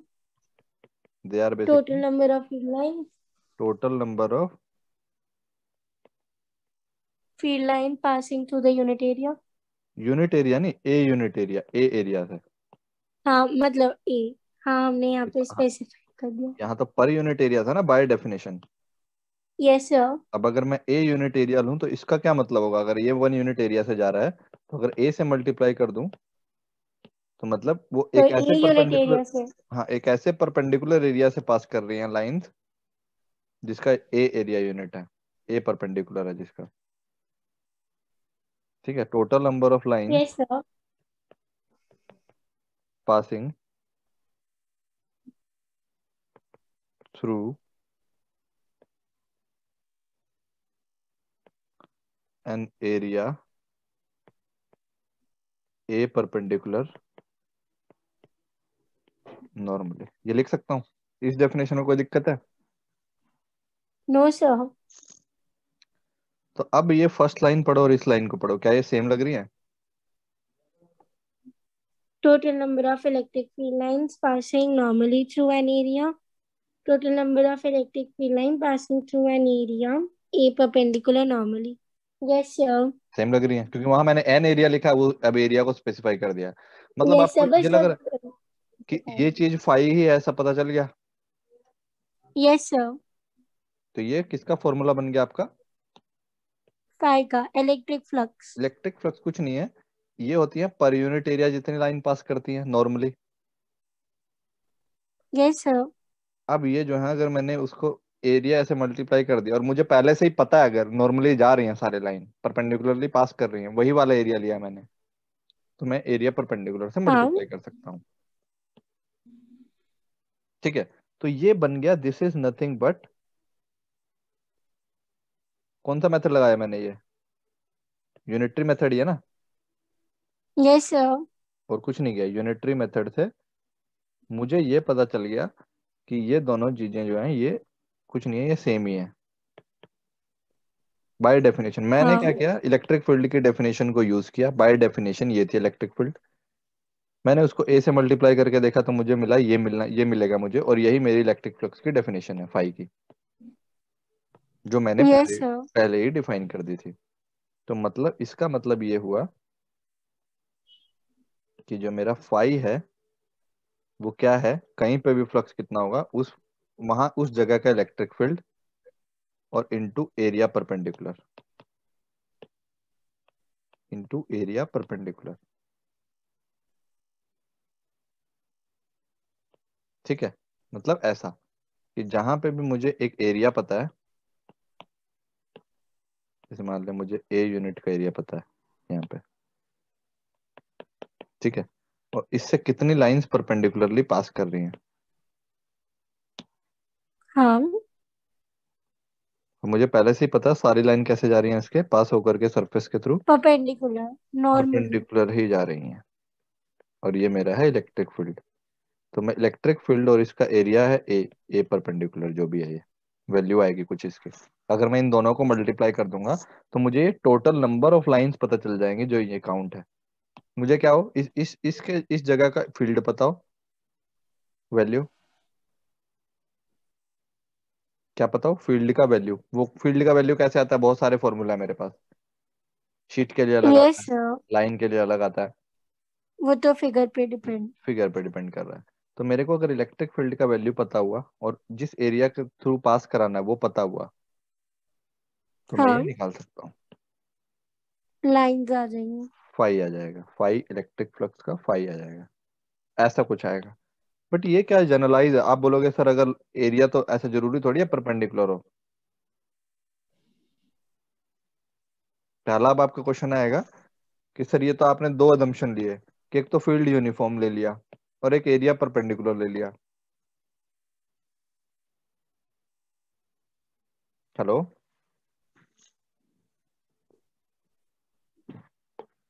हाँ जी बोलो। इस इक्वेशन में दो अजम्पशन है, इसको ऐसा लिखने में क्या दिक्कतें हैं?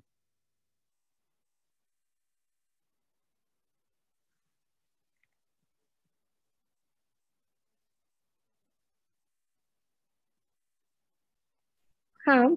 इसमें ये बोल रहा हूँ कि अगर आपको चीजें इतनी सिंपल रहती ना, कि सर इसमें क्या अजम्पशन ले लिया, सर आपने तो ई को भी कांस्टेंट मान लिया, ई यूनिफॉर्म हम्म। दिखा दिया, तो ई तो कांस्टेंट यस है, सर।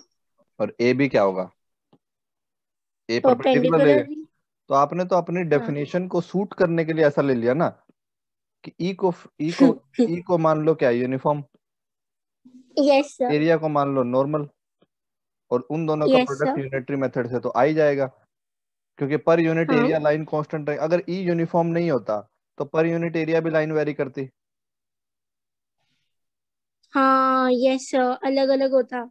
हर यूनिट एरिया में नंबर ऑफ लाइन अलग होते हैं। अलग हो जाता। तो यस आप सर, अलग होता। इतना लीनियर नहीं जा पाते। जैसे मान लो कि आप एक दुकान पे गए, एक दुकान पे जो है टॉफी लिए, तो वहां पे 4 टॉफी दिया 1 रुपए में, अगली दुकान पे गए तो 5 टॉफी दिया, अगली दुकान पे गए 10 टॉफी दिया, तो फिर थोड़ी ना ऐसा मल्टीप्लाई कर पाते कि एक 4 इंटू 10 थोड़ी कर पाते। यस सर, यस सर, अलग अलग करना पड़ेगा फिर ऐड कर देंगे। हाँ, फिर तो आपको लिखना पड़ेगा E1 into A1, E2 into A2 into A3, जब तक टोटल एरिया कवर ना हो जाए। हाँ। तो इलेक्ट्रिक फ्लक्स ये होता है, ये तो श्योर हो गया कि ये पूरा तो नहीं है, ये तो अदम्पशन है, यूनिफॉर्म अधू। होगा। यस और सर। तो आपका आपका पहला डाउट कि सर यूनिफॉर्म रख लेते हैं अभी के लिए, और एरिया को कुछ और एंगल से पास कर रही होगी तो क्या होगा, ठीक है, उसका देखते हैं। जैसे मान लो फील्ड तो यूनिफॉर्म ही है, हाँ। और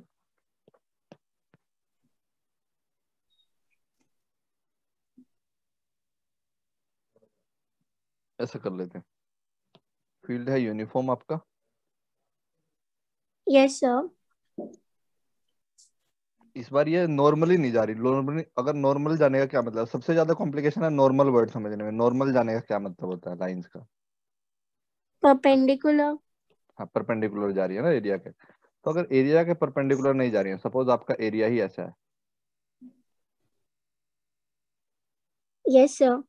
तो अब तो आपका एरिया से तो नॉर्मली तो कहीं किसी भी हालत से नहीं है, नॉर्मल नहीं है। नॉर्मली तो नहीं जाती हुई लग रही सर ये। हम्म।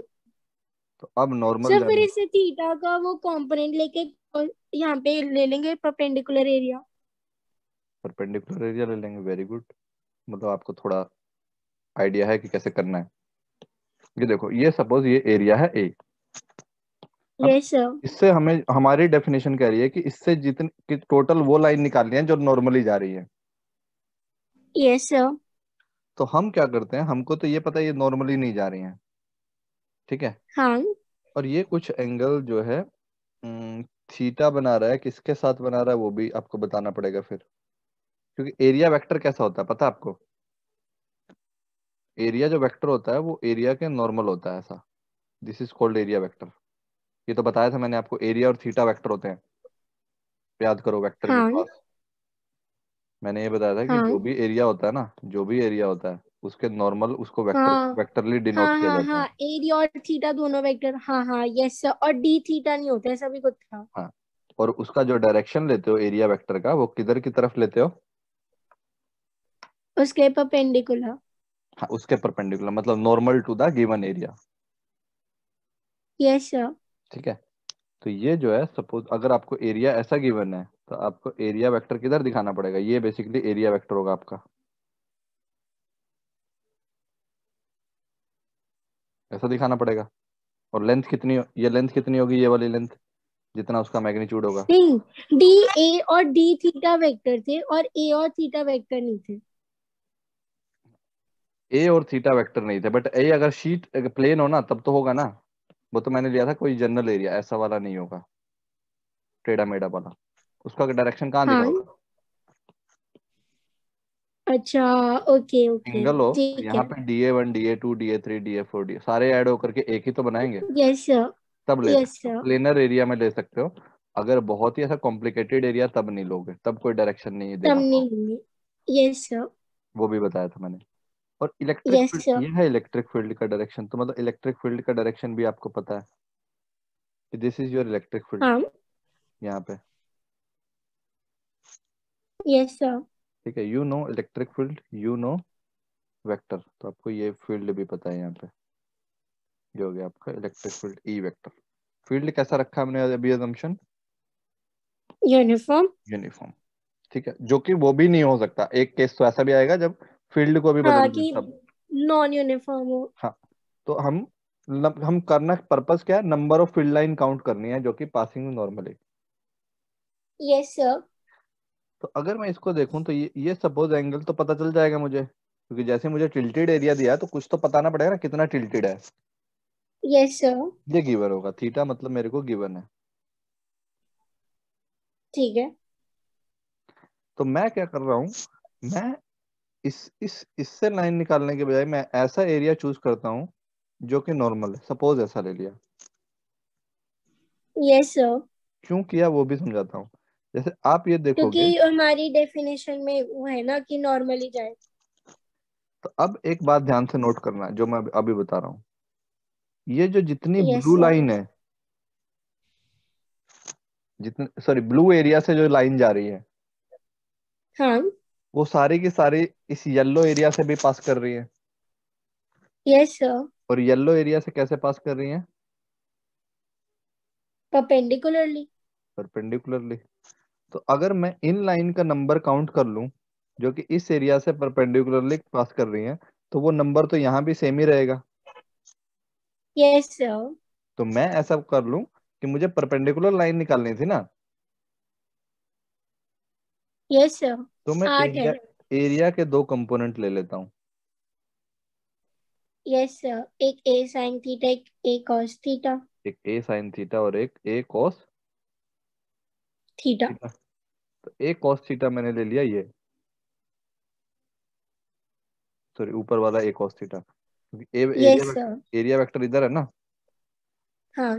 तो ये ए है। तो इधर वाला हो जाएगा ए कॉस थीटा और इधर वाला हो जाएगा ए ए साइन थीटा। Sine theta. तो आपका ये जो एरिया वेक्टर है यहाँ पर जो आ गया, यहाँ पर जो आ गया, ये क्या आएगा?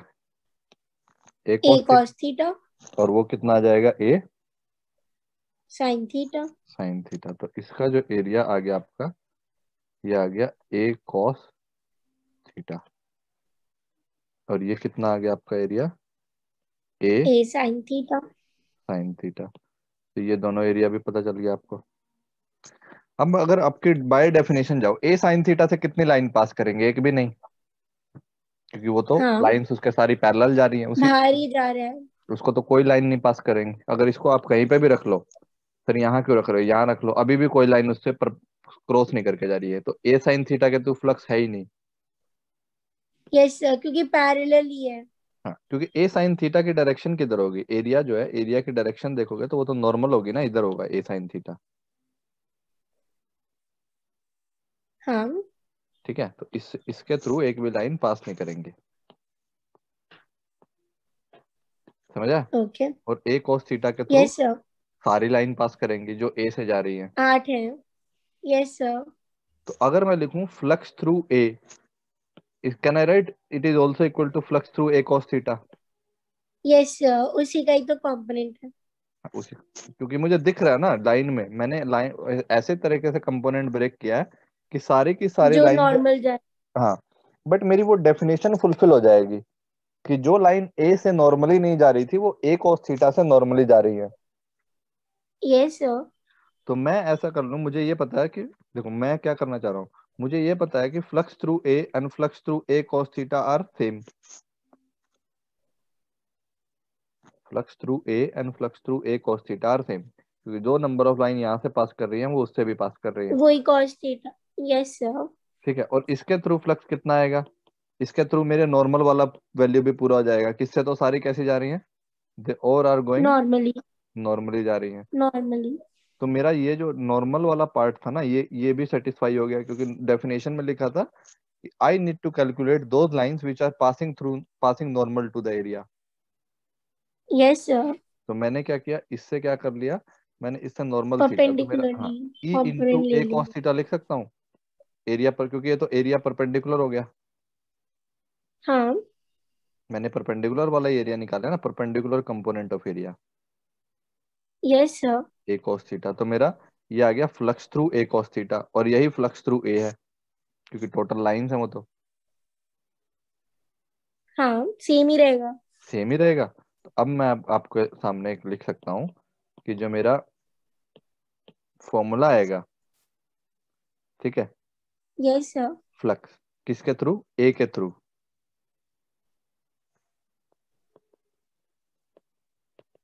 Electric flux via area A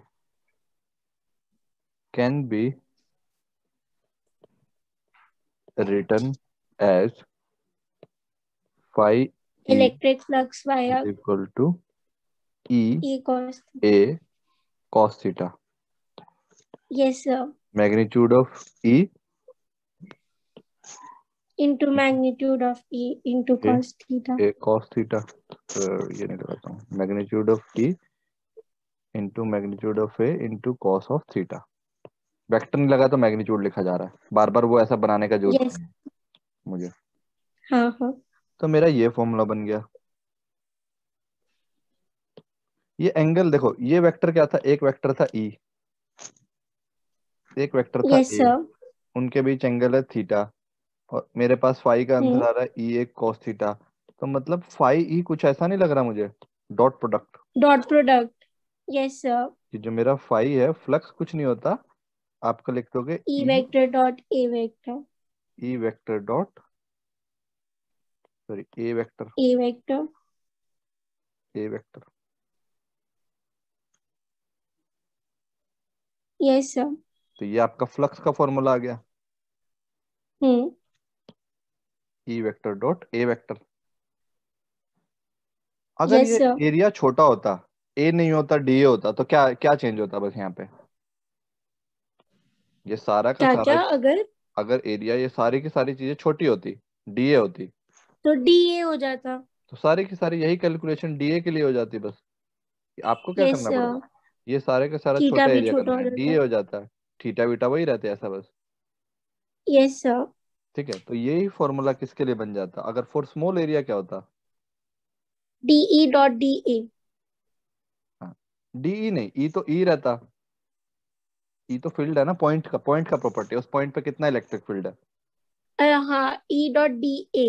हाँ, फॉर स्मॉल एरिया, ठीक है, ये तो फ्लक्स छोटा हो जाता है बस, कि थोड़ा फ्लक्स उससे जा रहा है, तो डी फाई कितना हो जाता, yes sir. E dot E dot D A. D A. मैं ऐसा करूं कि यहाँ पे एक छोटा एरिया ले लूं डी ए, उसके थ्रू फ्लक्स फाइंड करने की कोशिश कर रहा हूँ, तो थोड़ा फ्लक्स जाएगा डी फाई लाइन, हाँ। तो आप बोलोगे ये आ जाएगा फ्लक्स। ठीक है, इस ई को अभी रहने ही दो, यस सर। क्योंकि ये ना अभी तीसरे चौथे चैप्टर तक आएगा दोबारा, तो इसको, क्योंकि बुक में भी नहीं रहता ये बस, तब अब मैं सेग्रीगेट कर दूंगा कि जो पहले वाला था वहां पे ई लिखना है और बाद वाले में नहीं लिखना है। ठीक है, तो कोई ऐसा जरूरी नहीं है इसको वहां तक खींचना हमें बार बार। फाइव फ्लक्स के लिए होता है, इलेक्ट्रिक फील्ड का फ्लक्स है तो लिखा होगा इलेक्ट्रिक फ्लक्स, तो ऐसा कोई जरूरी नहीं है कि हमको ये सिंबल कैरी करना है ई यहाँ पे। आप ई को ई लेके चलो, फाइव लेके चलो अभी वहां तो पे। ये ऊपर वाला केस नीचे वाले का ही स्पेशल केस हो गया ना, जब थीटा जीरो होगा। कौन सा, जो हमने ऊपर बनाया था, वो इसी का ही एक स्पेशल केस हो गया ना। जब थीटा जीरो होगा तो ऊपर वाला आ जाएगा।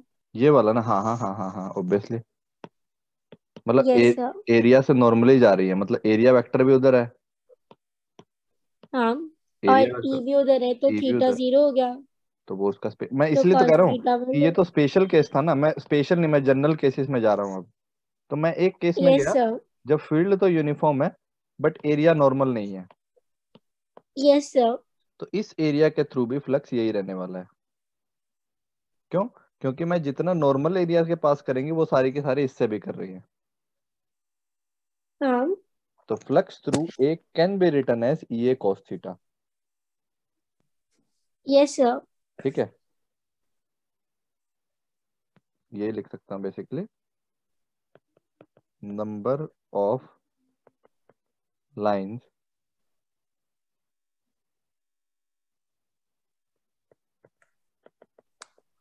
पासिंग थ्रू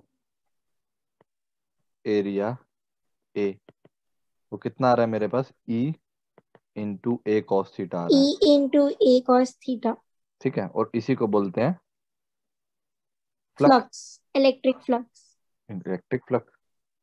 तो मैंने कुछ अपनी मर्जी से कुछ नहीं लिखा है, मैंने जो था वही चीज लिख दी है।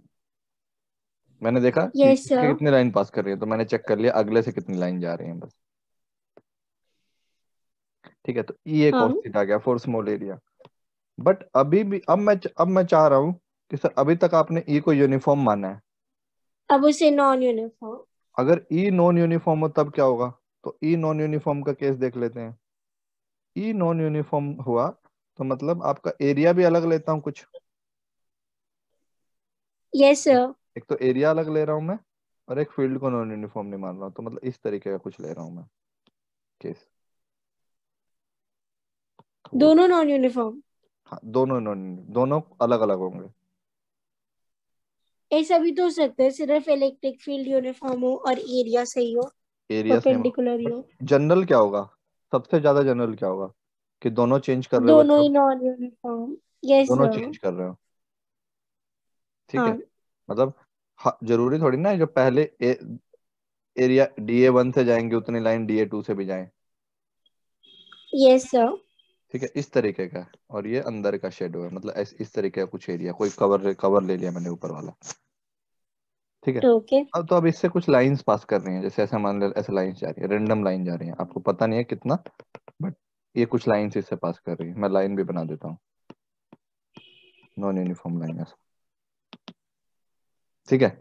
ऐसा कुछ लाइन, और बीच में और यस भी बहुत सर। सारी लाइन होंगी। तो इस लाइन से जब जाएंगे, हाँ। तो इस सपोज यहाँ पे DA एरिया DA1 है, ठीक है। यहाँ पे मैंने ले लिया, ये मेरा एरिया DA2 है, ये एरिया मेरा DA3 है, ठीक है। तो यहाँ पे फील्ड किधर आएगा, फील्ड का डायरेक्शन हमें नहीं पता, यहाँ पे एरिया फील्ड तो उसी की डायरेक्शन। Yes sir. क्या आएगा मेरा परपेंडिकुलर। DA1। और हो सकता है इलेक्ट्रिक फील्ड नेट उधर कहीं आ जाए, क्योंकि मुझे नहीं पता ना एग्जैक्टली, ये तो मैंने माना है। क्यों सर, फील्ड की डायरेक्शन में तो होगा। मतलब मैंने माना है ना, फील्ड भी तो मैंने ही माना है, ये कहाँ पे होगा, अच्छा ठीक है ठीक ये है। थोड़ी ना ऐसा कुछ है, क्या पता फील्ड का डायरेक्शन कहीं और हो। देखो जहां पे भी वो एरिया होगा, तो DA1 तो इधर आएगा, उसके नॉर्मल एकदम, हाँ। DA1 vector. हो सकता है फील्ड यहाँ पे ऐसा हो, ठीक है, मतलब कि क्या कर रहा हूँ, फील्ड लाइन ऐसे तो जा रही हो, फोर्स भी। फील्ड लाइन ऐसे जा रही हो, यस सर। हो सकता है ऐसा, कोई दिक्कत नहीं है। बहुत ही जनरल केस लेके यस चल रहा सर। हूँ, क्योंकि सोर्स कहाँ है मुझे थोड़ी पता है, यस सर। क्या पता सोर्स इसका बाहर ही हो, टेंजेंट मिल सोर्स जाएगा बाहर फिर ही हो, फोर्स। नेगेटिव चार्ज हो फोर्स, तो ऐसा आ सकता है, यस सर। ठीक है। अब ये भी नहीं पता कि लाइन एंटर कर रही है या वो बाहर जा रही है, एग्जिट कर रही है। क्योंकि हाँ। अगर ये इधर हुई तो DA1 इधर आ जाएगा, यस सर, उल्टा हो जाएगा। उल्टा हो जाएगा। बट DA कहाँ होता है हमेशा, normal and outward, perpendicular. Yes perpendicular sir. And outward, and outward. ठीक है। Yes sir. DA का डायरेक्शन क्या होता है हमेशा, ये ध्यान रखना, perpendicular and outward. Outward always, ठीक है। तो यहाँ पे ये सपोज यहाँ पे नॉर्मल ऐसा बन रहा है, जो हो गया आपका DA2, ठीक है। और इलेक्ट्रिक फील्ड कहीं और जा रहा है, इलेक्ट्रिक फील्ड सपोज इधर जा रहा है अब आपका, ऐसा ही लाइन, तो ये क्या हो जाएगा आपका, यस सर। DE2, उस इसके पास का वेरी भी कर रहा है, हाँ। इलेक्ट्रिक फील्ड भी वेरी कर रहा है, तो आपका फील्ड लाइन कुछ ऐसा जा रहा होगा, ठीक है। यस यहाँ सर। यहाँ पे नॉर्मल एकदम ऐसा बन रहा है, तो ये आ गया DA3। हाँ। और यहाँ पे सपोज आपका ना इलेक्ट्रिक फील्ड ऐसा है, इलेक्ट्रिक फील्ड जो वेक्टर है आपका वो इधर है, जो जाएगा E3,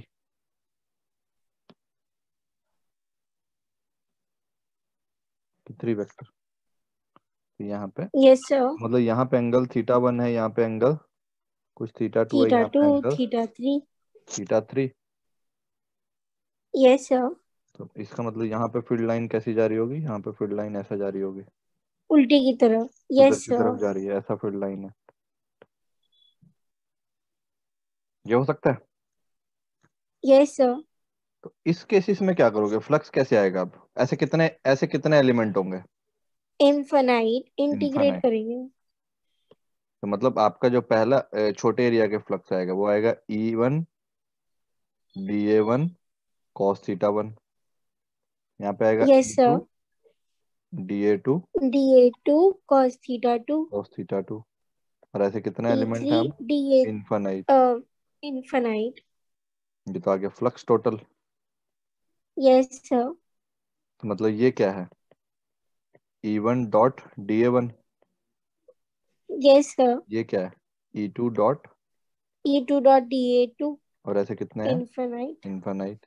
सारे छोटे छोटे एलिमेंट हैं यस सर। ना, हमने एरिया एरिया को यूनिफॉर्म लिया, क्योंकि देखो एरिया प्लेन नहीं है, हर जगह एरिया चेंज हो रहा है, हर जगह एंगल बदल रहा है, हर जगह फील्ड बदल रहा है, हाँ। क्योंकि फील्ड का मैग्नीट्यूड बदल रहा है, तो हर जगह फील्ड का डायरेक्शन भी बदल रही है और मैग्नीट्यूड भी बदल रहा है।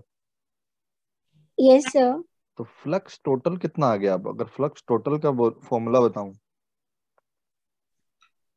इंटीग्रेट हो जाएगा किस चीज को इंटीग्रेट करूंगा? E dot E dot D A को। डीए को। तो टोटल फ्लक्स जो किसी सरफेस के थ्रू पास करेगा, वो जो आएगा वो कितना आएगा? Integral of E dot DA. D A. ठीक है। अब वो क्लोज सरफेस यस हो, सर। ओपन सरफेस हो, कैसा भी सरफेस हो, हाँ। तो आंसर आ जाएगा टोटल फ्लक्स। ये है आपका, ठीक है, total total flux flux through a surface. Surface. ठीक है, हो सकता है ये सरफेस बाद में ऐसा क्लोज हो जाए, तो मतलब सारा करना पड़ेगा फिर हमें, जितने भी इंटीग्रल, मतलब जितने पॉसिबल एलिमेंट हो सकते हैं, हर एक एलिमेंट को चूज करो, उसके आसपास का इलेक्ट्रिक फील्ड का वैल्यू देखो, E dot D A one करो, डी ए टू करो, डी ए थ्री करो, डी ए फोर करो, डी ए फिर इंफिनिटी करो, सबको ऐड करोगे तो आपको ऐसा एक अच्छा सा फॉर्मूला मिल जाएगा, yes sir. E A dot D A one. इसमें कोई दिक्कत तो नहीं है, क्योंकि इन्फानाइट एलिमेंट के छोटे छोटे एलिमेंट के समेशन को ही इंटीग्रेशन बोला जाता है। Yes sir. तो ये फॉर्मूला समझने में ऐसा दिक्कत नहीं होनी चाहिए कि ई क्यों आया, डी ए क्यों आया, ये आ वेक्टर गया। क्यों लिखे हुए हैं दोनों के ऊपर, डॉट प्रोडक्ट क्यों लिया है और ये क्यों लिया। हाँ। नहीं, सही कह रहा हूँ, मतलब ये ऐसा नहीं है, क्योंकि कुछ लोगों को समझ ही नहीं आता बहुत देर तक कि ये आता क्यों है, रट लेते हैं कि ई डॉट डी ए होता है फ्लक्स, और लास्ट तक वो समझ नहीं आ रहा होता कि E dot D A flux क्यों होता है। अब समझ आएगा, देखो हमने शुरू किया था इलेक्ट्रिक फील्ड की डेफिनेशन थे, जो कि 1 यूनिट के लिए यस डिफाइन सर। थी। तो हम चले गए उससे कि ए एरिया के लिए क्या होगा, तो ए एरिया के लिए फ्लक्स आएगा E dot A, sorry E E dot A. Dot A नहीं, ई into A multiply multiply. Multiply ए।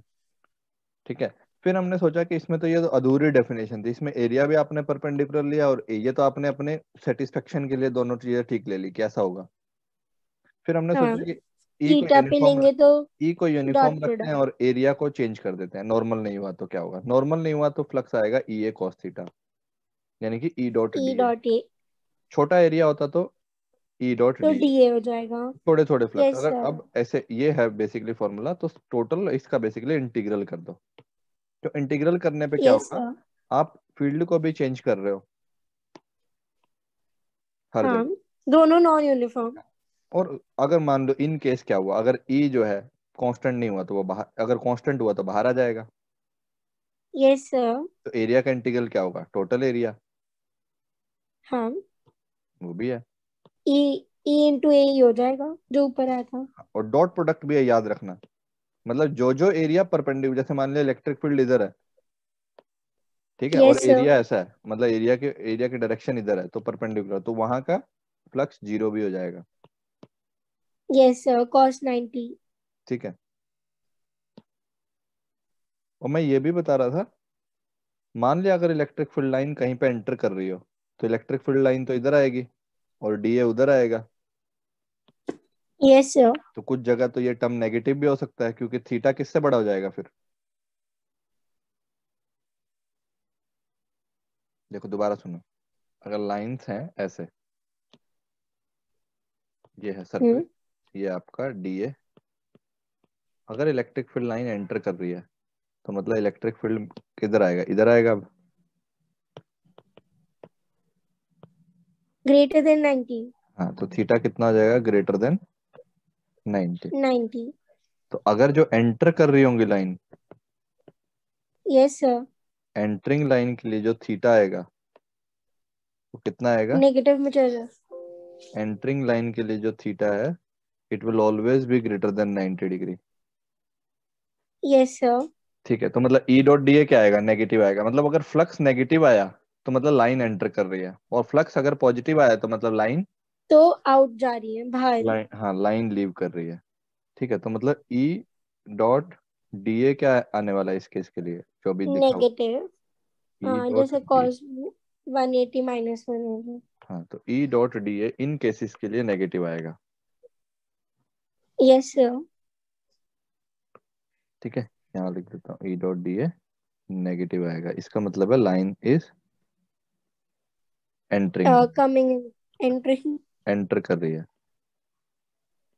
ठीक है, line is entering the surface. Entry. हाँ, और ये यस क्या है, सर। लीविंग लाइन के लिए बनाया था, जो लाइन लीव कर रही है। Leaving the surface. ठीक है, इसको बस साइड में ऐसा बना के रख लो, मैं कराऊंगा इसको, अभी अभी करेंगे। तो मतलब ये जो टर्म है ना ई डॉट डी ए, ये डी फाई, ये कैसा हो सकता है, पॉजिटिव भी हो सकता है क्योंकि कोस थीटा पे डिपेंडेंट है ना, एंगल कैसा होगा। Yes sir. ठीक है। 90 और लेस देन 90 पे पॉजिटिव रहेगा, ग्रेटर देन पे नेगेटिव। तो ये क्या कर रहे हैं, अगर ये पॉजिटिव हुआ, ये नेगेटिव हुआ, और ये जीरो हुआ, जीरो। तो इसका मतलब क्या है, positive means equal to 90। Positive का मतलब क्या, लाइंस आर एंटरिंग।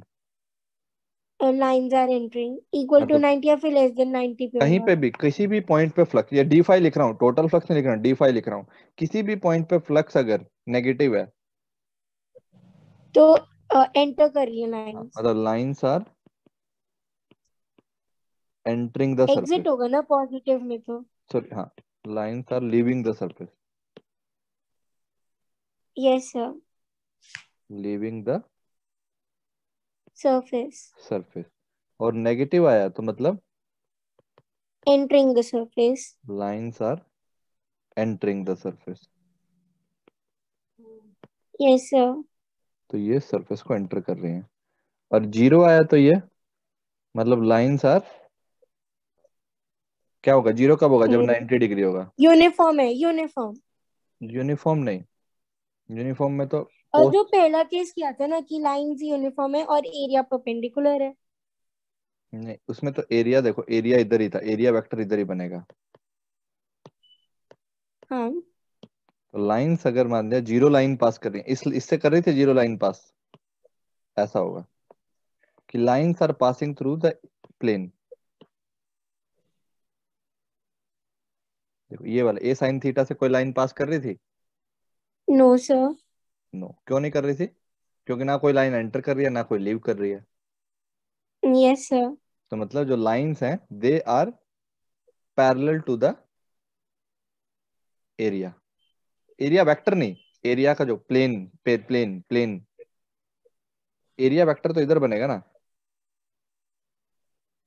हाँ। वो कह रहा हूँ। एरिया ऊपर वेक्टर वाले में सर थीटा जीरो नहीं है। कौन से वाले में, इस ए जो साइन थीटा, फर्स्ट केस है हाँ थीटा जीरो होने से इसके थोड़ी ऊपर ना होगा, वाला। थीटा जीरो होने से तो क्या होगा, कोस थीटा तो वन हो जाएगा, तो अब थोड़ी जीरो वन होगा। Two one. Theta yes sir, 90 होना ठीक है चाहिए। ठीक है। Okay okay. हाँ, डॉट यस सर। प्रोडक्ट को जीरो होने के लिए थीटा 90 होना चाहिए। जीरो हो जाएगा फिर। हाँ, तो मतलब इसका मतलब है थीटा क्या है, 90 डिग्री।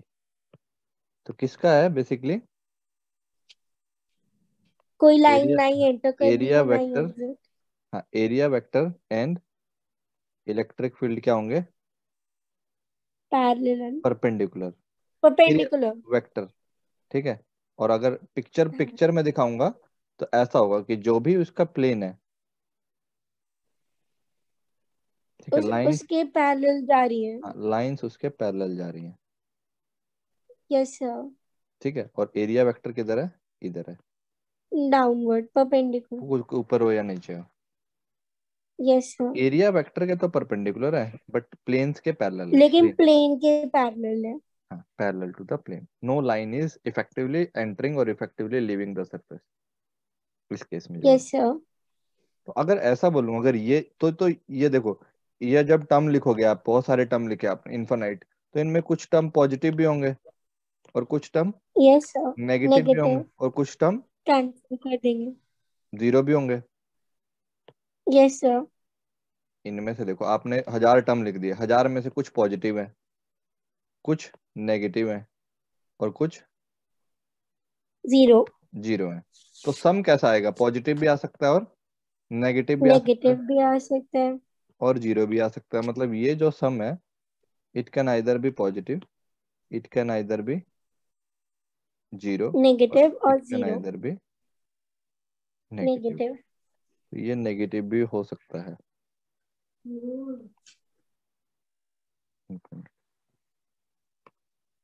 पॉजिटिव कब होगा ये बताओ, खुद ही सोच के बताओ अब। से लेस देन 90 हो या फिर हम्म। Equal to 90। नहीं नहीं, अब मुझे ये बताओ पॉजिटिव का क्या मतलब है, अगर ये टर्म पॉजिटिव आई। एक मिनट। पॉजिटिव ये तो समझ आया ना, देखो ये पॉजिटिव आ सकती है कि नहीं आ सकती है, ये बताओ। लेस देन 90 होगा, लेस देन 90। पॉजिटिव हो सकता है, ये टर्म जीरो हो सकता है, और ये टर्म नेगेटिव हो सकता है। ऐसे तीन केस लेके चल रहा हूँ मैं। तो मुझे ये बताओ इस यस सर।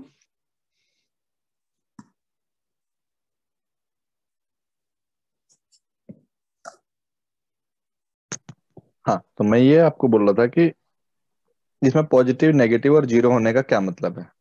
मतलब बहुत सारे, देखो ये टर्म इनफाइनाइट टर्म थे, इनमें कुछ टर्म पॉजिटिव होंगे, कुछ टर्म नेगेटिव होंगे, कुछ टर्म जीरो होंगे। अगर यस सर। ज्यादा टर्म पॉजिटिव हुए और कम नेगेटिव हुआ, ऐसा मेंशन हुआ, तो मतलब ओवरऑल पॉजिटिव आएगा। Yes sir. और यहाँ पे मतलब यही है सेम टर्म। तो अगर पॉजिटिव का सम ज्यादा है और नेगेटिव का सम कम है तो ओवरऑल पॉजिटिव टर्म आएगा। तो इसका यस इंटरफेरेंस, सर। इन्फेरेंस क्या निकालोगे आप, इस चीज से क्या ड्रॉ करोगे इन्फेरेंस। कि ज्यादा लाइंस बाहर जा रही है। हाँ, तो इसका जैसे ही ये टर्म पॉजिटिव, मतलब अगर आपका ई डॉट डी ए अगर इंटीग्रल करने के बाद भी पॉजिटिव आ गया, यस सर। तो मतलब आप ये ड्रॉ करोगे कि नंबर ऑफ लाइंस जो है leaving are more. Are greater than number of lines entering the surface. ये yes sir. Are greater than, they are greater than number of lines entering। पहला तो ये कर सकते हो draw conclusion. Yes sir. Zero हुआ तो क्या होगा। मतलब प्लेन से पैरेलल है लेकिन उसके परपेंडिकुलर है वेक्टर। जीरो हुआ तो क्या होगा। की जो लाइन है वो ए वेक्टर और ई वेक्टर एक दूसरे के परपेंडिकुलर है। हमेशा ऐसा तो नहीं, वो तो मैंने छोटे एरिया के लिए, लाइन। वो तो मैंने छोटे एरिया के लिए लिखा था, फॉर स्मॉल एरिया। आप ये भी तो बोल सकते हो कि जितने इसमें नेगेटिव, एक टर्म ऐसा भी तो हो सकता है कि जितने नेगेटिव टर्म हुए और जितने पॉजिटिव टर्म हुए वो भी तो बराबर हो सकते हैं, यस सर। अगर इक्वल सर हुए। फिर तो ऐसे भी तो बोल सकते हैं कि कोई लाइन पास ही नहीं हो रही। इफेक्टिवली ऐसा ना। हाँ तब भी तो जीरो नहीं आएगा। बट ये भी तो हो सकता है कि मान ले चार लाइन इधर जा रही है हाँ ये भी हो और सकता है चार तो लाइन इधर आ रही है, कैंसिल हो जाएगा। तो भी कैंसिल हो सकता यस है। सर। या हो सकता है कि यस सारी सर। लाइन उस प्लेन के पैरेलल जा रही हो। और यस सर। दूसरा केस क्या हो सकता है, और ऑल द लाइन, या ऐसा लिख दो, और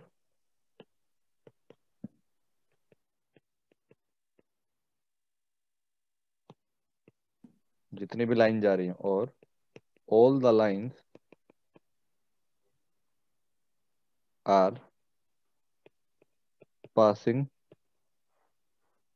पैरेलली टू द प्लेन। हाँ passing through the plane itself. Yes sir.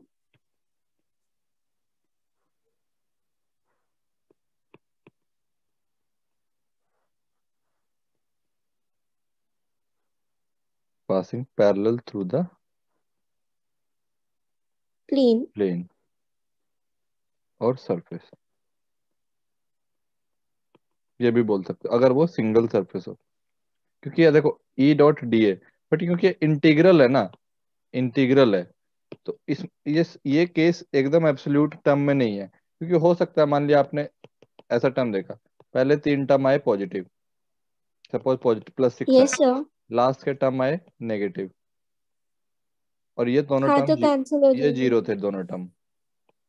Yes इस सर। केस में क्या हो सकता है, कुछ लाइन जितने मान लिया, इससे पता चलेगा कुछ लाइन पास बाहर जा रही है, कुछ लाइन एंटर कर रही है, और कुछ लाइन जो है Yes, नॉर्मली जा sir. रही है, मतलब उसी के सरफेस के प्लेन से जा रही है ऐसा मुड़ के। तो इसमें हाँ तीनों वही केस भी आ 0. सकते हैं। तो ये भी अगर मैं Yes, लिखूं sir. All the lines are passing parallel to the plane, तो वो भी एक वन ऑफ द केस है। Yes, sir. ठीक है। अब ये भी मतलब एकदम हाँ. स्टैंडर्ड नहीं कि यही आएगा क्या सर, ये भी मतलब एक वन ऑफ द केस है, ऐसा जरूरी नहीं है। बट ये, हाँ, ये तो पक्का खोल सकते हो ऊपर वाला, ये तो श्योर है। Yes, sir. क्योंकि कुछ पॉजिटिव होंगे और कुछ नेगेटिव, तो कट जाएंगे. हाँ, मान लिया एक भी लाइन लीव नहीं करी और एक भी लाइन पास नहीं करी, तो भी तो 0 = 0 आता है। Yes, sir. ये वाला केस तो इसके अंदर सबज्यूम हो गया ना, all the line passing Yes, parallel. sir. Parallel मतलब ना तो लीव करी और ना ही एंटर 0 करी। equal to 0 हो जाएगा. हाँ, मतलब Yes, no sir. Lines is leaving और no lines are entering. Entering. तो वो भी इसके अंदर सबज्यूम है, ऑलरेडी सबज्यूम्ड है वो इसके अंदर। ठीक है, फिर भी आप अपनी इच्छा के लिए लिख सकते हैं, बट बेटर है कि आप इसको याद रखें कि E.D5 Yes, flux zero sir. होने का क्या मतलब है, कि जितना आप फ्लक्स जीरो है, जैसे आपका मनी का फ्लक्स होता है कि आपके जेब में मनी का भी फ्लक्स होता है। जैसे मनी का फ्लक्स इनकमिंग है तो मतलब जेब में पैसा आ रहा है, मनी का फ्लक्स हाँ. आउट गोइंग है मतलब जेब से पैसा जा रहा है। ठीक है। Yes sir. और तो 0 है तो नहीं आ रहा है, नहीं जा रहा है. हाँ, मतलब जितना आप कमा रहे हो उतना ही खर्च कर दे रहे हो, तो मतलब यस सर. क्या होगा, 0 हो मनी गया. मनी का कोई नेट फ्लक्स नहीं हो रहा है। मनी के टर्म में भी यस समझ सर. सकते हो कि आपको पॉकेट मनी मिले 100 रुपये और 100 का 100 रुपये दिन में खर्च करते हो आप। ठीक है। तो अगर मनी का नेट इनफ्लक्स है तो मतलब सेविंग करते हो, कि आप जो है यस सर. जितना पैसा आ रहा है उससे कम खर्च करते हो। वरना एक्सपेंडिचर और हाँ, वरना 0. वरना जितना लिया जीरो सब होगा। बर्बाद. ठीक है। और अगर मान लिया हाँ. आप क्या कर रहे हो, अब जितना पैसा आ रहा है उससे ज्यादा उड़ा रहे हो, तो अय्याशी कर रहे हो आप एकदम। ठीक है। पूरा एकदम हाँ. खुल के जी रहे हो जिंदगी अपना, आमदनी अठन्नी और खर्चा रुपया। ठीक है। तो वैसा हाँ. होता है। तो उसमें भी है ये, वो मनी का फ्लक्स होता है, मनी को फ्लक्स के टर्म, मनी फ्लक्स में भी आता है टर्म। वो फ्लक्स किसी के लिए भी हो सकता है, समथिंग इज एंटरिंग और समथिंग इज लिविंग, उसके साथ फ्लक्स एसोसिएट कर सकते हो। वो डिस्क्रीट यस नंबर सर. हो सकते हैं, जैसे मनी है, मनी नोट्स के थ्रू है, तो वो तो कोई कंटिन्यूअस फ्लो तो है नहीं। हाँ. Flux of water, water entering और वाटर लिविंग, जैसे उसमें था, क्या नाम है, हमने पढ़ा था, कहाँ पे पढ़ा था, ये जो था टोरिसेली थ्योरम था ना जो फ्लूइड में, यस एक सर. एक एफ्लक्स बाहर जा रहा था, एफ्लक्स लिखा था ना उसको। हाँ हाँ. Yes sir. E flux. हाँ, वो एफ्लुएंट मतलब बाहर जाना, ई एफ जो पहला एफ था उसके अंदर, ई एफ। हाँ. ठीक है, ऐसा लिखा था ना, तो उसमें भी फ्लक्स का मतलब यही था कि समथिंग इज एंटरिंग। ओके. ई का मतलब था एग्जिट। ठीक है। ओके. हाँ, इनफ्लक्स और आउटफ्लक्स भी बोल देते हैं। वाटर इनफ्लक्स मतलब अंदर, जैसे पानी आ रहा है रिजर्वायर में, रिवर है, डैम बना दिया। ठीक है। Yes sir. अब रिवर है तो डैम बना दोगे, तो डैम बना दोगे तो पानी रुकता रहेगा, अगर फिर डैम से आपको कहीं से निकालना भी पड़ेगा उसको थोड़ा सा, नहीं तो पानी का लेवल राइज राइज होता रहेगा। हाँ. तो फ्लक्स जो है, कुछ भी चीज एंटर कर रही हो, कुछ भी चीज लीव कर रही हो, उसके साथ अटैच हो सकता है। जैसे पीपल मेट्रो में है, मेट्रो में लोग आ रहे हैं। Yes sir. पीपल का फ्लक्स हो जाएगा. हाँ, तो ह्यूमन बीइंग का फ्लक्स हो जाएगा वो, कि नंबर ऑफ पीपल एंटरिंग और नंबर ऑफ पीपल लिविंग। जैसे यस बोलते हैं ना सर. कि राजीव चौक पे तो बहुत फ्लक्स बढ़ जाता है। हाँ. ठीक है। Yes sir. वो फ्लक्स किसका है? लोगों का, क्योंकि लोग मेट्रो में चढ़ने वाले बहुत बढ़ जाते हैं और द्वारका तक सारा फ्लक्स खत्म हो जाता है। तो मतलब, यस सर. हाँ, number of people exiting the metro are more. Unless. ठीक है, अच्छा. Exiting the exiting. Metro. Okay okay. ठीक है, जो ओके. लीव कर रहे हैं। यस अगर सर. नेगेटिव फ्लक्स है तो इसका मतलब हमेशा यही होगा, मनी का नेगेटिव फ्लक्स है तो मतलब जितना मनी बाहर जा रहा है उससे कम आ रहा है। ठीक है। यहाँ आई पे आर श्योर. हाँ, यहाँ यस पे सर. नेगेटिव मतलब एंटरिंग हो रहा है और लीविंग मतलब हमारा पॉजिटिव था, हमारे एरिया के हिसाब से, क्योंकि यस सर. हमारा थीटा ये वाला डिसाइड करता है पॉजिटिव नेगेटिव होना। हाँ. ये थीटा डिसाइड करता है कि वैल्यू पॉजिटिव होगी, नेगेटिव होगी या जीरो होगी। ठीक है। तो यस नेगेटिव सर. मतलब क्या होगा, मोर लाइंस आर एंटरिंग।